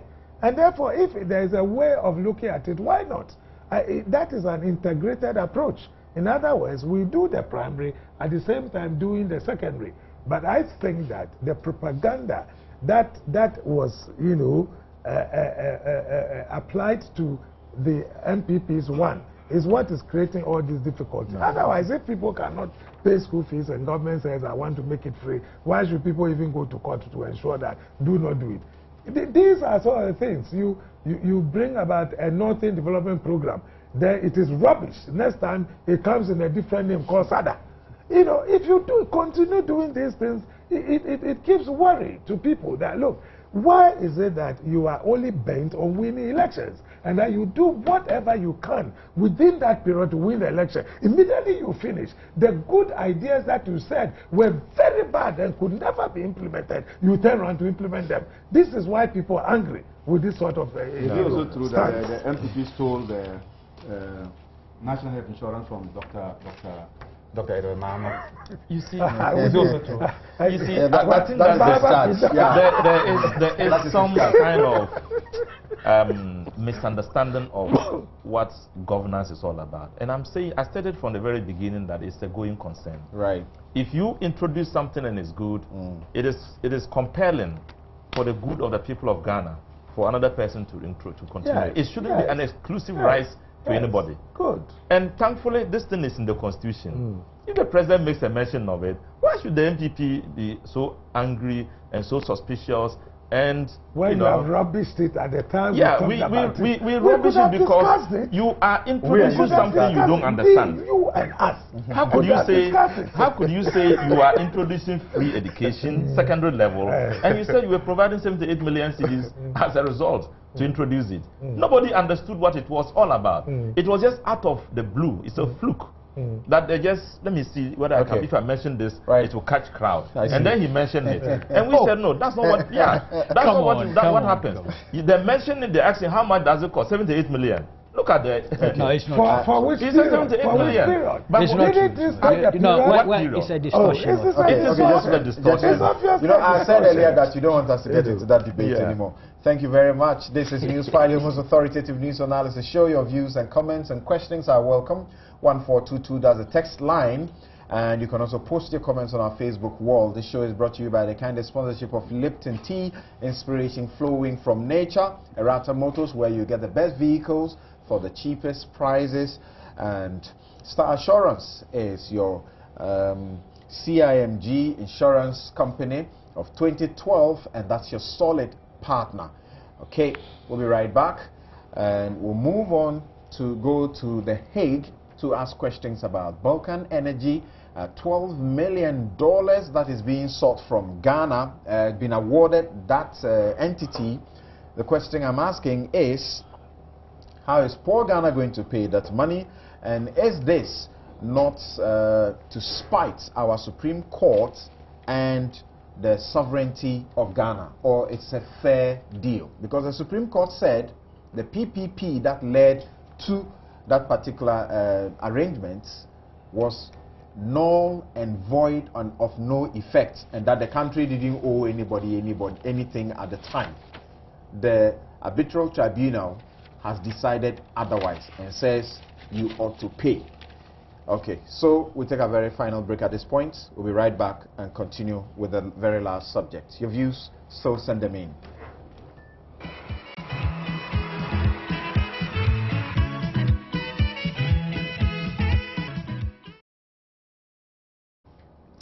You're welcome back. Thank you very much for being part of this show.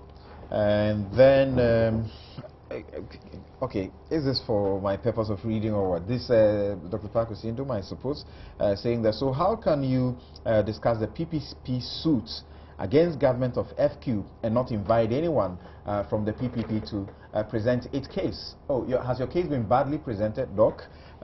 Forgive us if that's your feeling. It says, is the embargo against PPP during the 2012 election? Okay, I'm sure there's no embargo. And I've had the opportunity to tell some of the PPP people that a posture that suggests that the media is against them doesn't help them, because I think that they have gotten sufficient media, you know, coverage. Yeah.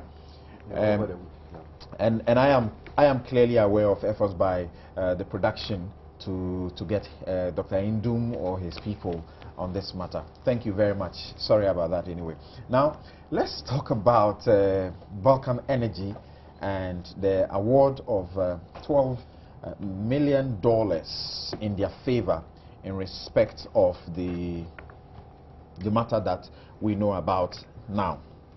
The case was filed against the Republic of Ghana, that is government, in the Permanent Court of the Arbitration in The Hague, and that was in 23rd of December 2009, and lasted for all the periods at a point. And then we have the Supreme Court also coming in subsequently on the back, okay, before even the Amiduk strain of cases, which were very emphatic on the fact that parliamentary approval was non-negotiable. We are aware of the suits in respect of the same case in which the court suggested that the parliamentary approval was very, very critical. Now, not to bore you, the point now is that questions that is being asked. I've heard Mr. Aiko to speak about the issue and suggest to the effect that Balkan Energy is deserving of what has been awarded them, but also say that this can also be sort of renegotiated somehow. Can you help us to appreciate your position on the development? Well, thank you. I think the issues are very clear in this matter. The Constitution really provides that you need to put international agreements before Parliament for approval. Article 181? 181 and 5. Right. Others dealing with of some international, commercial transactions may also be sent there. Now, according to the Supreme Court's ruling, because it was not late, therefore it is null and void. Now, you are dealing with foreigners. My position has always been that the whole idea of international arbitrations is that you may not, get justice in a country where you claim there has been some breaches of some agreements, and therefore it will worth your while to rather look outside. And most investment agreements, you find these arbitration clauses somewhere embedded that, look, in case of a conflict of misunderstanding, we may choose to go for arbitration elsewhere. So these things are done. I mean, Ghana, having signed that agreement, you are bound by it. And I believe, if you went to court straight, people sometimes raise the issue that, well, a precondition for coming to court is that you should have gone to arbitration. So why don't you stay proceedings, go and do your arbitration, and then come back? Of course, it is for the court to decide whether going to arbitration would worth the while of everybody before then. Now, this is a foreign transaction, if you like, international commercial transaction. They are not Ghanaians. They are dealing with your government. If you know that your constitution says you should go lay this thing before Parliament, it is your responsibility to do that. I do not think that it is a responsibility of the other side to insist or to find out what your laws are to ensure that A, B, C, D ought to be done. And we have had this kind of situation before, not in an international, but a very local, circumstances where an individual who was given an assignment knew that he ought to apply for consent to assign. He failed to apply for the consent to assign. Then he tried to wriggle himself out of the transaction, saying that, but I have not given you any consent to assign. so your agreement itself is void. And that is what government of Ghana appears to be doing. That, well, we've entered into the agreement, come and do the refurbishment, do A, B, C, D for us. The people have done their work. Somewhere along the line, you have some difficulty with them. Then you rush to your Supreme Court. Your Supreme Court says, oh, it was not late, and therefore it is not valid. They chose the other alternative of going for international arbitration. I have not seen the power purchase agreement, but I presume that it should be there, the right to go to international arbitration. And there they've been giving an award on the basis of quantum merits. For work so far done on the badge, please pay them 12 million. There's no difference when you say quantum merit and they speak about restitution. Well, not much. My beef is this, where government spokespersons are saying that, oh, they are in fact entitled to it. If you know they are entitled to it, then why all this, noise about the fact that you're not going to pay them until they had to go, if you knew they were entitled to it? In any case, the other reliefs that they sought were not granted. Yeah. But what is the effect of a court saying pay somebody? Exactly what it means exactly is that you become a judgment debtor. We are saying that it is not a judgment. So what is it? Go and pay the person some amount, and you know that it can't be executed. You know that it can be executed. Your properties can be seized, including the badge itself can be a subject matter of execution for them to get back their 12 million cedis. As far as you are concerned, they were asking for 40 million. Yes, and they've been giving reliefs. Yeah, and some other reliefs, and they've been giving 12 million. And you think that's okay? We should just shut up and pay? So long as they have worked, and I believe that those who heard the case felt that they were entitled to work so far done on that machine. I mean, why do you take the benefits of the work they have done and yet avoid the contract? That's what you are doing. Is it not an unjust enrichment kind of situation? I've taken money, I've refurbished your badge for you. You are saying, I didn't get a parliamentary approval. I failed to do that, and therefore it's null and void. As a result of that, I'm not going to pay.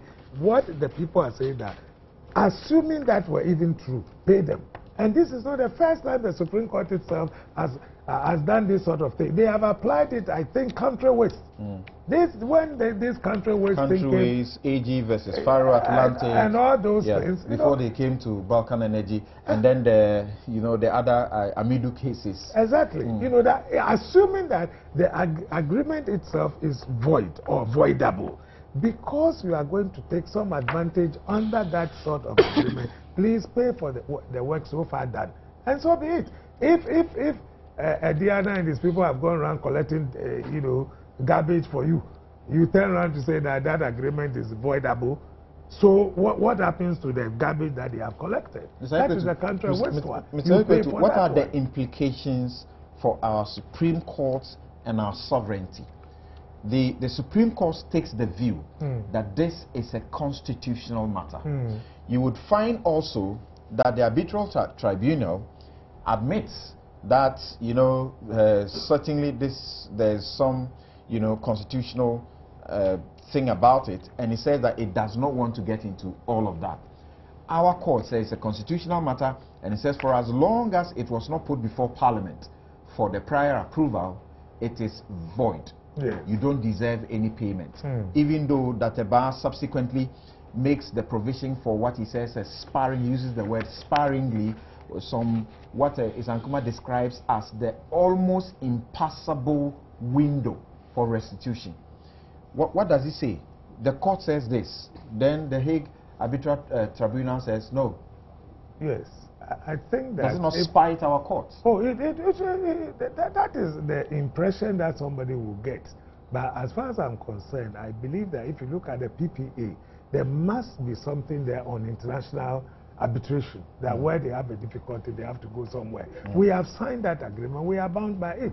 Didn't we know about our constitutional provisions before we went to sign that one? So we are bound by that one. And didn't we submit ourselves to the international arbitration at the Hague? We went there. We put up a defense. We put a counterclaim. Yes, and even a counterclaim. So what rights do you think you have? Having to and we also got something really out of that. Exactly. We got 300, right? 300,000. So I don't think that we should worry our heads over the constitutional provisions. We shouldn't. Once we are dealing with foreigners, what we ought to know is that the right for them to seek international arbitration when they have a problem with our government is almost guaranteed to anybody. There's no way he may get everything within the context in which he finds himself in your country. In fact, it is part of our investment laws, unless it has changed. But it's always been there that you can always import these international agreements into your investment contract with the government, so that in case of difficulty, you can always go outside. It is true that, yes, it appears that they've gone against our constitution, but what they are saying is equitable. You've given me a job to do. I have done that job for you. Pay me the cost of what I've done so far. If there are any other problems and for which reason you think you ought not to pay me, I agree. But at least the order is that pay for the work I have done before you take the advantage. I'll come to the man in charge of PPPs. Abraham, you have also been, I see you scanning through some sort of, the summation of the points as far as the award is concerned. What's your position? First and foremost, I think this ruling by the tribunal undermines our Supreme Court. And the tribunal itself indicated that and sought to whitewash it. It says that the tribunal, while expressing its respect for the Ghanaian judicial process and acknowledging that it was not its place to decide an issue of constitutional interpretation in Ghana, where the highest court of the country, the Supreme Court, had considered the matter, it was of the view that the PPA was valid. So it's like giving somebody the right hand and taking it away with the left hand. That's what they did here. Acknowledging the authority of our Supreme Court, but yet came out with a decision that undermines our Supreme Court says it's not valid. They say it's valid. It's valid, yes. So for me, this clearly undermines the authority of our Supreme Court. But I don't know how. Are we talking about the same forum? No, we are talking about different forums. Forums, and then for that matter, so take you that will know that there is one which is seeking to undermine the other. But for me, what I see is that... But you see, when you stop there, for the benefit of those who are listening and watching us, the last paragraph says that the tribunal found that in the particular circumstances of this case, Balkan had reasonable expectation that government had accepted the validity of the PPA and was therefore entitled to rely on the PPA and to expect that government would therefore fulfill the obligations that it had assumed thereunder. I also think that there is an obligation imposed on investors who come to this country to find out what laws are available in the sector that they want to invest. You are the custodian of the law. Yes. You bring me a contract. Yes. I sign it. And you agree. So I go, I start my work. I deploy my machinery and labor. And then at a point in time, you come back to tell me, I'm sorry, I didn't get approval. So please stop work. I stop work and you say you won't pay me for the work done. So far, is this fair? That's the question.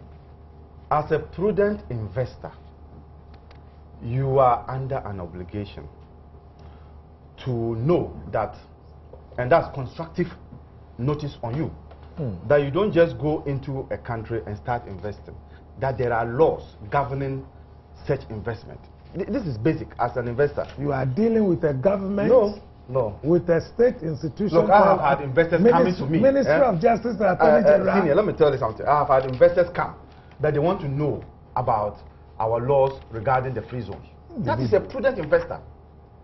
You get the point. So I agree that you cannot, enjoy the fruit of the labor of somebody without paying that person. But it is also incumbent upon you, the investor, to do the due diligence. I was deliberate in using the word, when you are dealing with the custodian of the law, you should still go and find out if that custodian of the law has fulfilled the law. Government of Ghana. The custodian of the law is not as if to say that the laws are hidden. In fact, the laws are public documents. And so if you as a prudent purchaser, you come into a country and you don't find out laws that regulate the sector that you want to invest in, then you must also take the blame. So I think that in this regard, you can have a portion of blame on both sides. So, but you see, with this ruling, I think that government will now begin to... No, but let's be fair to the facts as far as the requirement to go to Parliament for approval was concerned. Are we not aware also, per reading through the decisions of the court so far and all the matters that came forward, have you not come across the fact that the Attorney General wrote not once but twice to say that parliamentary approval was not required? In this Balkan matter? That's what we are discussing. Those facts are not available to me. Okay. And I can't speak to them. I see.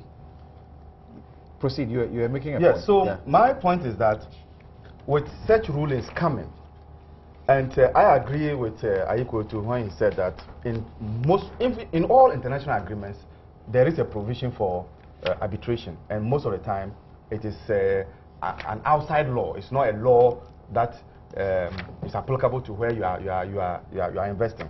So because of that clause, I think that we should begin to be careful in terms of how we enter these international agreements, because then these things will happen. And I'm afraid that this may open the Pandora's box for similar cases that went to our Supreme Court and were given this kind of pronouncement. Right. And so we've not seen the back of this yet, And I'm sure more of this will come up. I see. I know someone who was very prophetic when this matter came up from the ones involving isophoton and Waterville and so on. And he made that prophecy that let the Ghanaian courts decide what they may or say what they want. International judicial arbitral bodies will demand something else. Here we are. They are demanding something else. Kweku, I know you and your newspaper has had a little bit of a banter as far as whether or not this ought to be described as a judgment debt or not. Let's deal with the substance, not the form. And there are those who say, look, ought we not also be looking at what government, in respect of the Attorney General, the effort they put in? They stepped into the case, the Attorney General and her team. They got external solicitors to work together with another one here in our country. And by virtue of that, it just may be that would have been talking about paying the 40 million they are asking for rather than the 12 million. Yes, I will deal with that. But I plead that you allow me to deal with the form in a very, very brief manner. Okay, go on. And you see, when Mr. Ayikutu was speaking, I was quite excited when he came to the question about whether it is a judgment debt or it's not a judgment debt. He's a lawyer. I'm not one. And he's a very experienced lawyer, former Attorney General. And so I nodded in approval because I thought I'd been vindicated to that extent. Otherwise, you know, it's this thing, in the Hansard, it's 1960. My old man said something which I saw, I realized that J.H. Mason also said in 2000 and something. Said terminological inexactitude. Maybe that's what I was being accused of. I'm not a lawyer. My paper doesn't have any serious legal brain there. So we put this thing out. We stand by to assist you. It looks as if we are being invited into the realm of legalistic, very competent lawyers. needless legalistic semantics. Otherwise, what was the big deal? So I just want to make that clear. We didn't go out there to create any mischief. It appears some people have developed an allergy for the word judgment debt, and that's their own problem. It's a negative twist it has received. So arbitral award. That's what you want. Even when you are going to pay. That's what you want.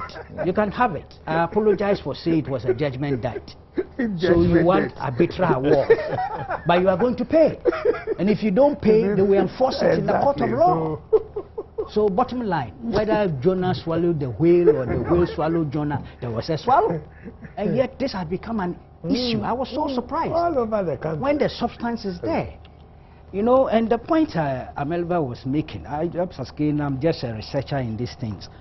The country waste case, the city and country waste case, it was similar. The Supreme Court declared the contract invalid, illegal, but said that because some work had been done, and in doing so, let me read this portion. It says the long-standing approach in the English common law was that where a contract was found to be illegal, as in the instant case, the benefits conferred under it, namely recovery of money paid or property transferred, were not recoverable. The traditional common law approach was subject to two main exceptions. First, where the parties were not in pari delicto, I don't understand, have I pronounced it well? Or equally at fault. And second, where a party to an executory contract repented before performance. On the facts of the instant case, it was the in pari delicto exception which was germane, and also the benefit to be recovered from the defendant statutory body was not money paid or transferred, property transferred, but rather the value of the services rendered. What the court was suggesting was that the city and country waste could not have known that the assembly had put all those things before the district tender board and all the rest to go. It was not their business to know everything. And in view of that, they were not equally at fault. You know, so the point he was making, I didn't really know what Amaliba was talking about. Yes, I really didn't get it. No, you wouldn't understand. And another, just why? You don't do that as a prudent purchaser. You have to do your background checks. In view of the position of the law that we all know. I say that I am wrong, the Supreme Court is also wrong. In these circumstances, there are Supreme Court decisions on Balkan. Please. And if you say I am wrong, is the Supreme Court also wrong? The point that is I am saying that the Supreme Court can depart from its... You are mentioning cases that the Supreme Court has departed from. It doesn't matter. Caveat emptor and caveat vendita. Exactly. Let the buyer beware, let the seller beware. So where is the surprise coming from? Please, Amaliba, I have taken a certain principle. My disagreement with you is that even where the contract is found to be invalid, as for the benefits that you are going to take out of and that's what you have to pay. That is what I'm telling you. That is not what Balkan, the Supreme Court said in Balkan. I am saying that in this particular case, country waste, we have we are talking about two different cases. I am talking about Balkan. But the principle. So you see, don't sit on this platform to say that I have espoused bad law. That's the interpretation of what you are saying. Balkan has given me the authority that once the contract is invalid, everything else cannot start. And I'm telling you that what the International Arbitration Court has done is nothing different from what they did in country waste. In country waste. But I am saying that there's also Balkan. There's also Matinamidu and thank you. Matinamidu and what? Maybe the other one. That is telling you that somebody has predicted they may all come back. I even predicted that. I said it. So don't say that I espouse bad law. Okay. Baku is doing some common law. Please, let's hear the law bit on that one. You know, and I'm not sure. Fortunately, we have three of you are lawyers. I've been going through the Balkan judgment, the Supreme Court one. Not available. No, the Supreme Court one. He's referring to the Supreme Court. No, I have the one too here. That's the new one. I have it here. Okay. The Arbitration Award even made mention of that. That's supposed to be 100 and how many pages? Almost 200. Almost 200 pages. Right. I got it only last night. Read this one. No, I got it last week. So last night. Last night. Yes. Yes. See, I don't think the Supreme Court ruling, the May 16, 2012 on Balkan, I don't think it was very explicit that the contract was null and void.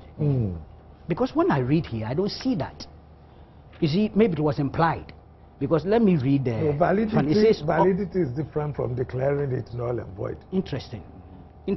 That's education for me. But it says here, all these circumstances, after going through all the arguments, said all these circumstances cumulatively lead us to the conclusion that our answer to the first question referred to this court is that a power purchase agreement dated 27th July 2007 between the government of Ghana and Balkan Energy Limited constitutes an international business transaction within the meaning of Article 1815 of the Constitution.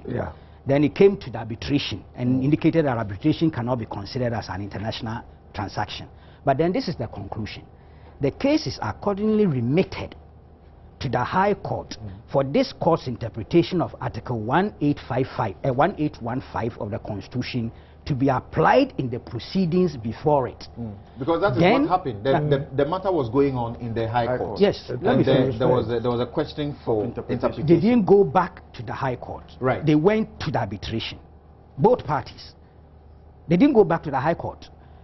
What then the court said was to ask Parliament, we would like to end this opinion by repeating our request to Parliament to enact a bill indicating what modifications it wishes to make to Article 1815 of the Constitution. This step will bring greater certainty and clarity to the law. They all proceeded to the arbitration. They didn't go back to the High Court. At the arbitration, what happened? Ghana was... I've heard, because I've been attacked within that contest, that Ghana was prepared to pay for the work done all along. But if you read this thing here, our counterclaim, the first one was that we wanted their claim dismissed in its entirety. Right. And we were proceeding on the premises that the contract or the agreement was null and void, which is what we lost on. I don't know whether I'm right. You are. We lost on that one. Yeah. I am happy that bottom line, Balkans didn't get all the reliefs they were seeking. Why, as a Ghanaian, I'm happy that instead of 40 million or 3 billion, we are paying 12 million. But we should not create the impression that that 12 million was procured voluntarily. It was not. And if you read this judgment, the point about the Supreme Court and the thing, I think it's well explained. It's well explained in paragraph 388. And I would want to read it and conclude. Okay. It says, because of the arguments that went on in Ghana, the Supreme Court, and what happened there, the difference. This is what the panel says. At this point, and with due deference and respect, after having considered the Supreme Court's judgment in detail, the tribunal must depart from the conclusion reached by that court. The tribunal is convinced by the claimant's views on the need to apply a test taking into account the totality of the circumstances, quote unquote, as the guideline for determining whether a given agreement is subject to the constitutional provisions discussed. It is not enough to identify the foreign components of the PPA, which, as noted, do exist, but also the fact that the PPA was entered into by a Ghanaian company registered in Ghana cannot be ignored. Among other features arising from this fact, there is the evidence that the Balkan Energy Limited's principal base of business is in this country. The production envisaged at the PPA is to supply the domestic electrical market, and payments were to be made in Ghana. Thus meaning that the performance under the PPA was entirely a domestic business. Questions of taxation in Ghana have also been invoked by the claimant as evidence that the business was considered a domestic venture. Moreover, even if in international arbitration and international principles of commercial law, there is a rather liberal view to broadly consider what is to be regarded as international, this is not unlimited, as the claimant noted, citing the United Nations Convention on Contracts for the International Sale of Goods, 1980. So it's also important to recognize that Balkan had registered or incorporated a company right here in Ghana, Balkan Energy key. Ghana. That is key. Right. And that informed the shift or the departure, if you like, from what our Supreme Court did. All these things need, I believe that at the end of the day, the call for parliamentary modification may help. In spite of what the categorical effects of the Amidu and all those things, Parliament still must do something about 1815. Thank you very much, Kuku. Now, I come to you, and I'd like to hear you briefly on that, and more importantly, why it is taking Parliament forever to do what the Constitution requires you to do in respect of Article 181. Well, first of all, let me just take my turn on this issue. If you know the historical development that leads to, or that led to the ruling, you would understand that Balkan Energy was not completely open and committed to doing what it sought to do, and that they were not fair to the people of Ghana. They signed an agreement, a PPA agreement, in the form of a memorandum to provide service to the people of Ghana by, and the agreement said they should repair, rehabilitate, and operationalize and commission the Osajiwu badge. And then they signed the agreement and they started. Subsequently, outside the agreement, they were asking for the auditing of all electrical lines. They were asking for all the components of the badge, which were not within the agreement. And their attention was drawn to the fact that this is not what we asked you to do. You state their role, their obligations under the contract. Yes. You don't state your obligations under the contract. Because under the same PPA, you as the government of Ghana was under obligation to provide certain things.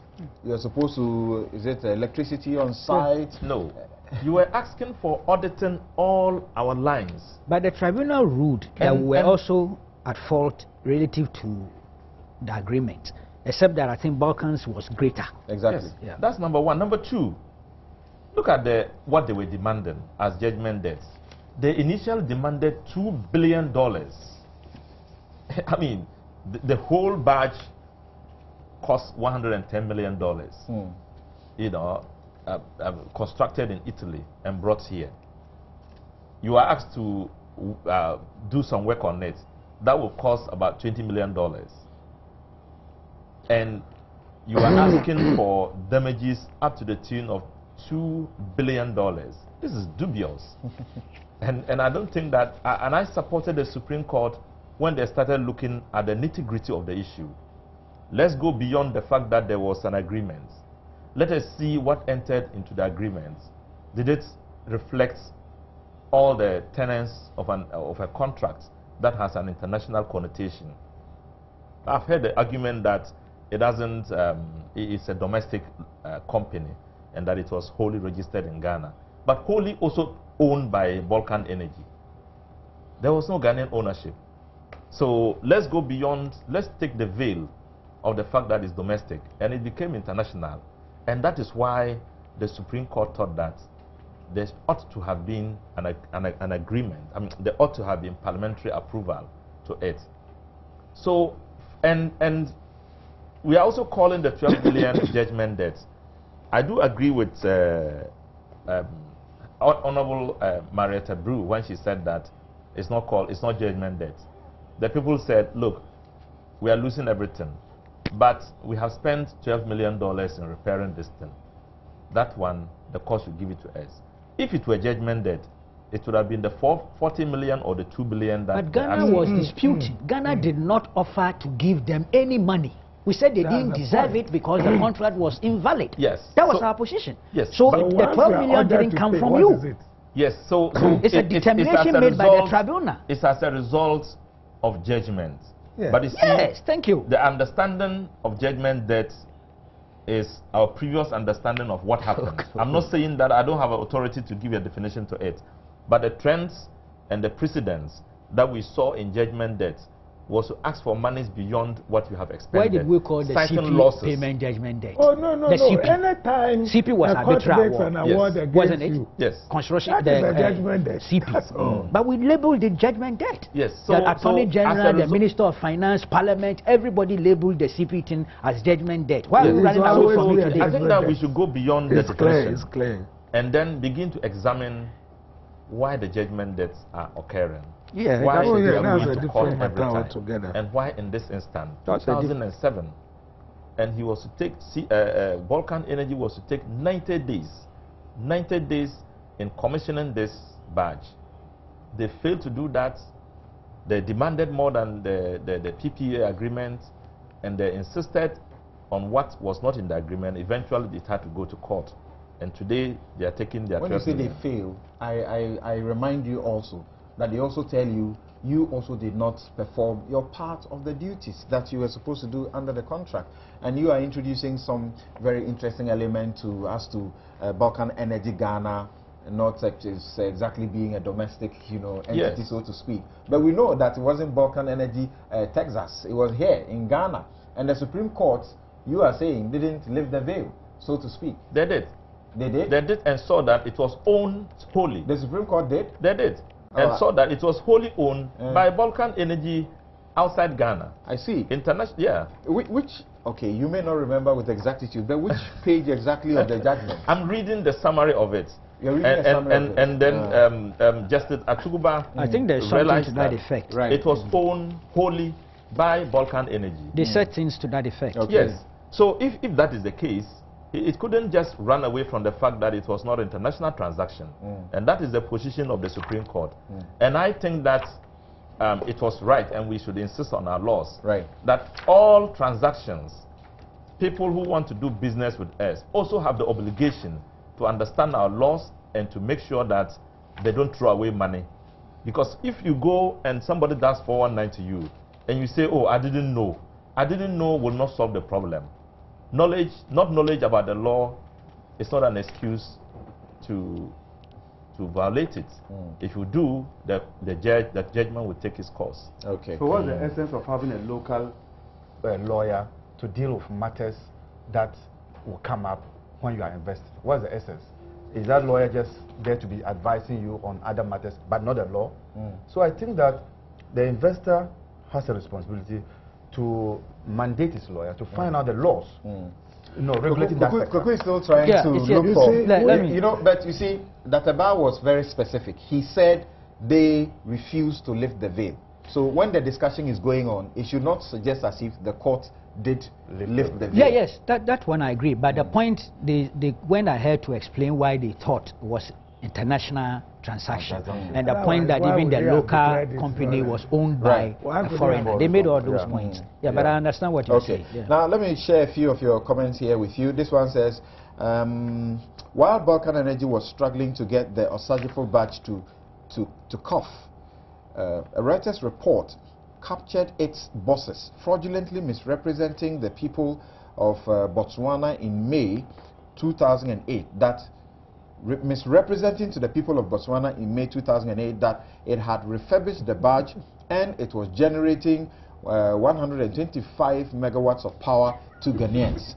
This is Samuel Brian Boabeng Awoshi. He sent in that one.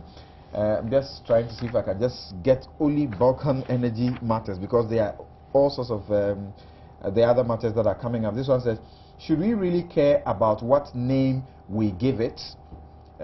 Well, like Kweku is saying, we shouldn't care, and Aiko too says we shouldn't care. But some will insist that technically speaking, it's not a judgment debt. It so is why, a debt. why do You want are to call going it to that pay. way? Okay, you say it's a debt, it's not a you judgment debt. are going to pay. It is a judgment debt. Right. Suing from no, they prefer arbitral. Suing from a court.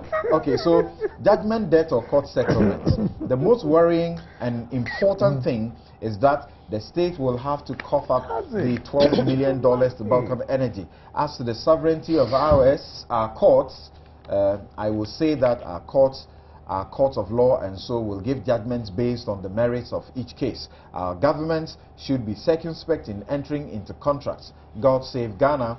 This is Salas Samuel Amo from Kenya. Most of your messages now that I have here are in respect of the EPA. Not on Balkan Energy. We have moved on a bit. Can I read that thing? It's for clarity. Yeah, go ahead. It says the conceptual. Which page is this? This is well, mine is not paged. Okay, go ahead. Yeah, I'm talking of the Supreme Court one. It says the conceptual discussion thus far as to what international business or economic transactions come within the ambit of Article 1815 has been without prejudice to a determination on the actual facts of the present case of whether or not the PPA in issue here was required to be submitted to Parliament. Our next task, therefore, is to examine some of the specifications of the PPA in order to decide whether it is an international business or economic agreement which government is a party within the meaning of Article 1815. Now, this is it. Our general impression upon reading the submissions of the parties is that the overall transaction involved here was a foreign investment by a U.S. investor in a power generation project to supply power to Ghana government, and that the government was a party to this transaction. We are viewing the transaction in the round without resorting technically to the piercing of the corporate veil doctrine. We interpret transaction in this context as meaning a series of agreements or acts united by the purpose of attaining the project objective of the parties to it. We will now set out the circumstances which support this impression and whether a transaction of this nature comes within the ambit of Article 1815. The last paragraph says, the PPA between the government and the first defendant was a result of negotiations between a foreign investor as the third defendant acting on behalf of the owner of the second defendant and the government. This is a significant foreign element in the transaction. Secondly, the first defendant, though a Ghanaian company, is wholly owned by a foreign entity incorporated in the United Kingdom. Thirdly, the managing director of the first defendant is a foreigner. The third defendant and control of the management of the first defendant is in foreign hands. Fourthly, the PPA contains a clause providing for international commercial arbitration. Lastly, there were other clauses in the PPA which are usually associated with foreign investment transactions, such as the waiver of sovereign immunity clause and the following clause set out in the plaintiff's statement of claim. So that's the kind of argument I was Thank you. That is all. Thank you very much. Some of your text messages here. Pak Ganiwu in Savlugu says something. The problem is not about the judgment debt. The problem has to do with our leaders entering into contracts with private people without any recourse to Parliament. Let's unanimously blame the NPP government for engaging Balkan in isolation with the legislature, which represents the people. This one says, now if we don't take care, our president will sign the EPA agreement without taking our views, and I wonder why we keep on saying democracy is the best system. Democracy is more than dictatorship. Okay, the investor could not be punished for the failure of Ghana government to seek prior approval of the foreign agreement from its parliament. For that reason, the international arbitration was right to consider what was due to the foreign investor. It is consistent with international rules of engagement. Kofi Atta in Cambridge, United Kingdom, sent in that one. Kofi Sika says, so when do we say there is a contract or not? Is it when Parliament has approved or when an MOU is signed? Didn't the same thing happen in the Woyomi case? Was there any work done in the Woyomi case? Again, doesn't this tell us that a ruling by our Supreme Court in a case involving multinationals is not final, especially with the Isophoton, Waterville, and Waterview? Now, the ugly noises of go and get the money could cease. Okay, so... No, but the Woyomi thing doesn't come in here at all. I suspect maybe he's talking of Waterville. Okay, Woyomi had no contract with the state. Yeah, but he's talking to the tenor of the matter in respect of lack of parliamentary approval being used to invalidate all of those agreements. Yeah, but the Waterville and thing... he is saying, to the extent that we have similar other, contracts that have been invalidated by the Supreme Court, these other people are likely to go to the international arbitration. The Waterville contract, the government of the day knew it had no parliamentary approval, and in cancelling it or telling Waterville that it had not come into effect, they referred to the fact that condition precedent, which was parliamentary approval, had not been achieved. So the contract died. I see. Thank you. This one from Eugene in London, he says that, in my opinion, Ghana should not sign what looks like an attractive deal. Individual African countries should negotiate and do business with the EU, based on this EPA. Over time, say 5 years or more, ECOWAS bloc can, with individual countries' experience, go on and sign it. Thank you, Eugene, sent in that one. Most of the messages that I have now here have to do with the earlier matters that were discussed and not the very present one. Now, we have just about 6-7 minutes to go, and I want you briefly to tell me, part of the question I asked you was, why is it taking Parliament so long or forever to make sure that we have a law that regulates Article 1815? Because that is the biggest problem. First of all, to understand 181 is to make sure that Parliament, on behalf of the people of Ghana, performs the gatekeeper role in a state relating with an entity outside the country in ways that will commit the state's resources, money. And if it does so, it's important that in that relationship we benefit more, that it cannot be the prerogative of any individual, including the government, to go into such agreements without recourse to the people and without having the people in mind that we are going to benefit more in that relationship. So Parliament is allowed to examine and give approval, and that is the spirit of 1815.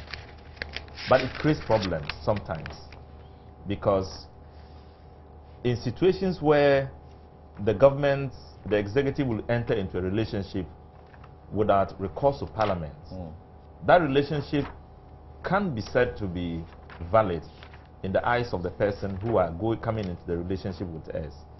But in the strict interpretation of the law, it will be declared null and void, because it's not one of the conditions, a key condition precedent being Parliament would have been overlooked. And that's why some have said that that is a danger to our relationship with entities like Balkan, so to speak, because you can perpetrate a fraud on them. Now you hire them to do something for you, they come in to do it, and then you turn back to say, look, I didn't get approval, so get off.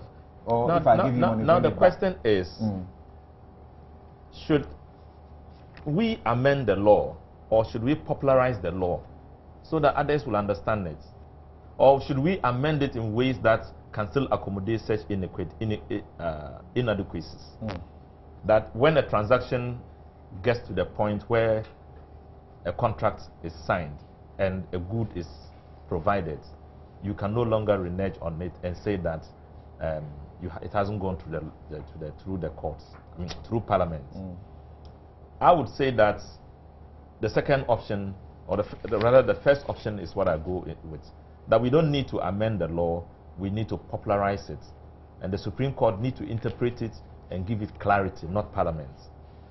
The reason is that international transactions by their nature have a huge implications on the national purse at every one point in time when it's about money.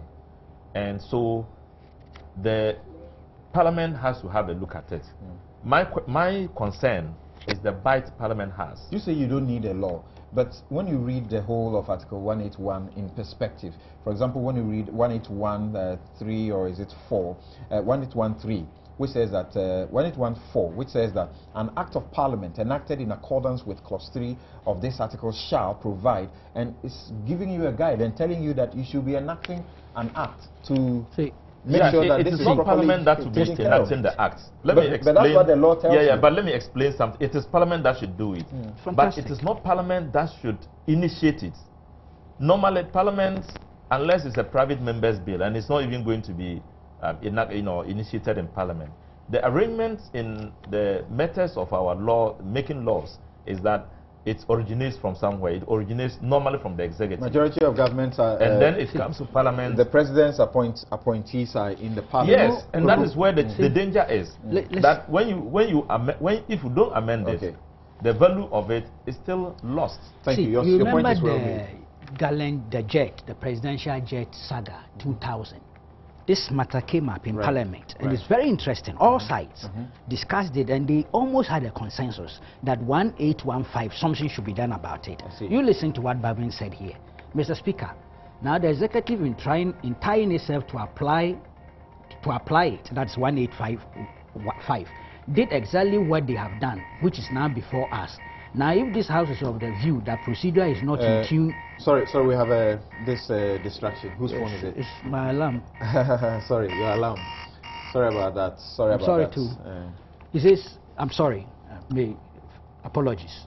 Mr. Speaker, now the executive in trying itself to apply, it did exactly what we have done, which is now before us. Now, if this House is of the view that the procedure is not in tune with the provisions of Article 1815, it is now on this House to itemize and come out with the right procedure that the executive should follow. Because, Mr. Speaker, the procedure in Article 1812 is not the same as the procedure in Article 1814 or 3. They are different. In trying to marry these two differences in Article 1815, you are likely to come out with a scenario that will definitely be different from Article 1811 and Article 1813. That is the crux of the issue. The fact that Parliament has not come out with these modifications is the cause of the problem. All right. This is 2016 February. Abi. The House.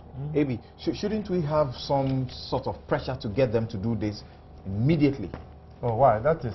Because the problems are coming up and the little purse, it's suffering. You should say, to do what? You see, to do guidelines. Yeah. I think rather what we are missing is 1815.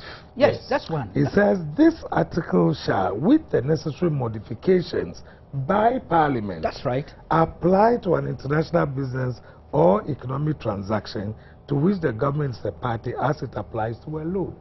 Yes. So, as for loans, we know what we ought to do. Yeah. But when it comes to international business or economic transaction, that is what they are calling on Parliament to look at. And so it's Parliament. Necessary modifications. And the Constitution says that. Parliament to look at. Right. 20-something years gone. That you're going to take a loan. These matters are coming one too many, and I think it's been on the table for too long. It's been a long time coming.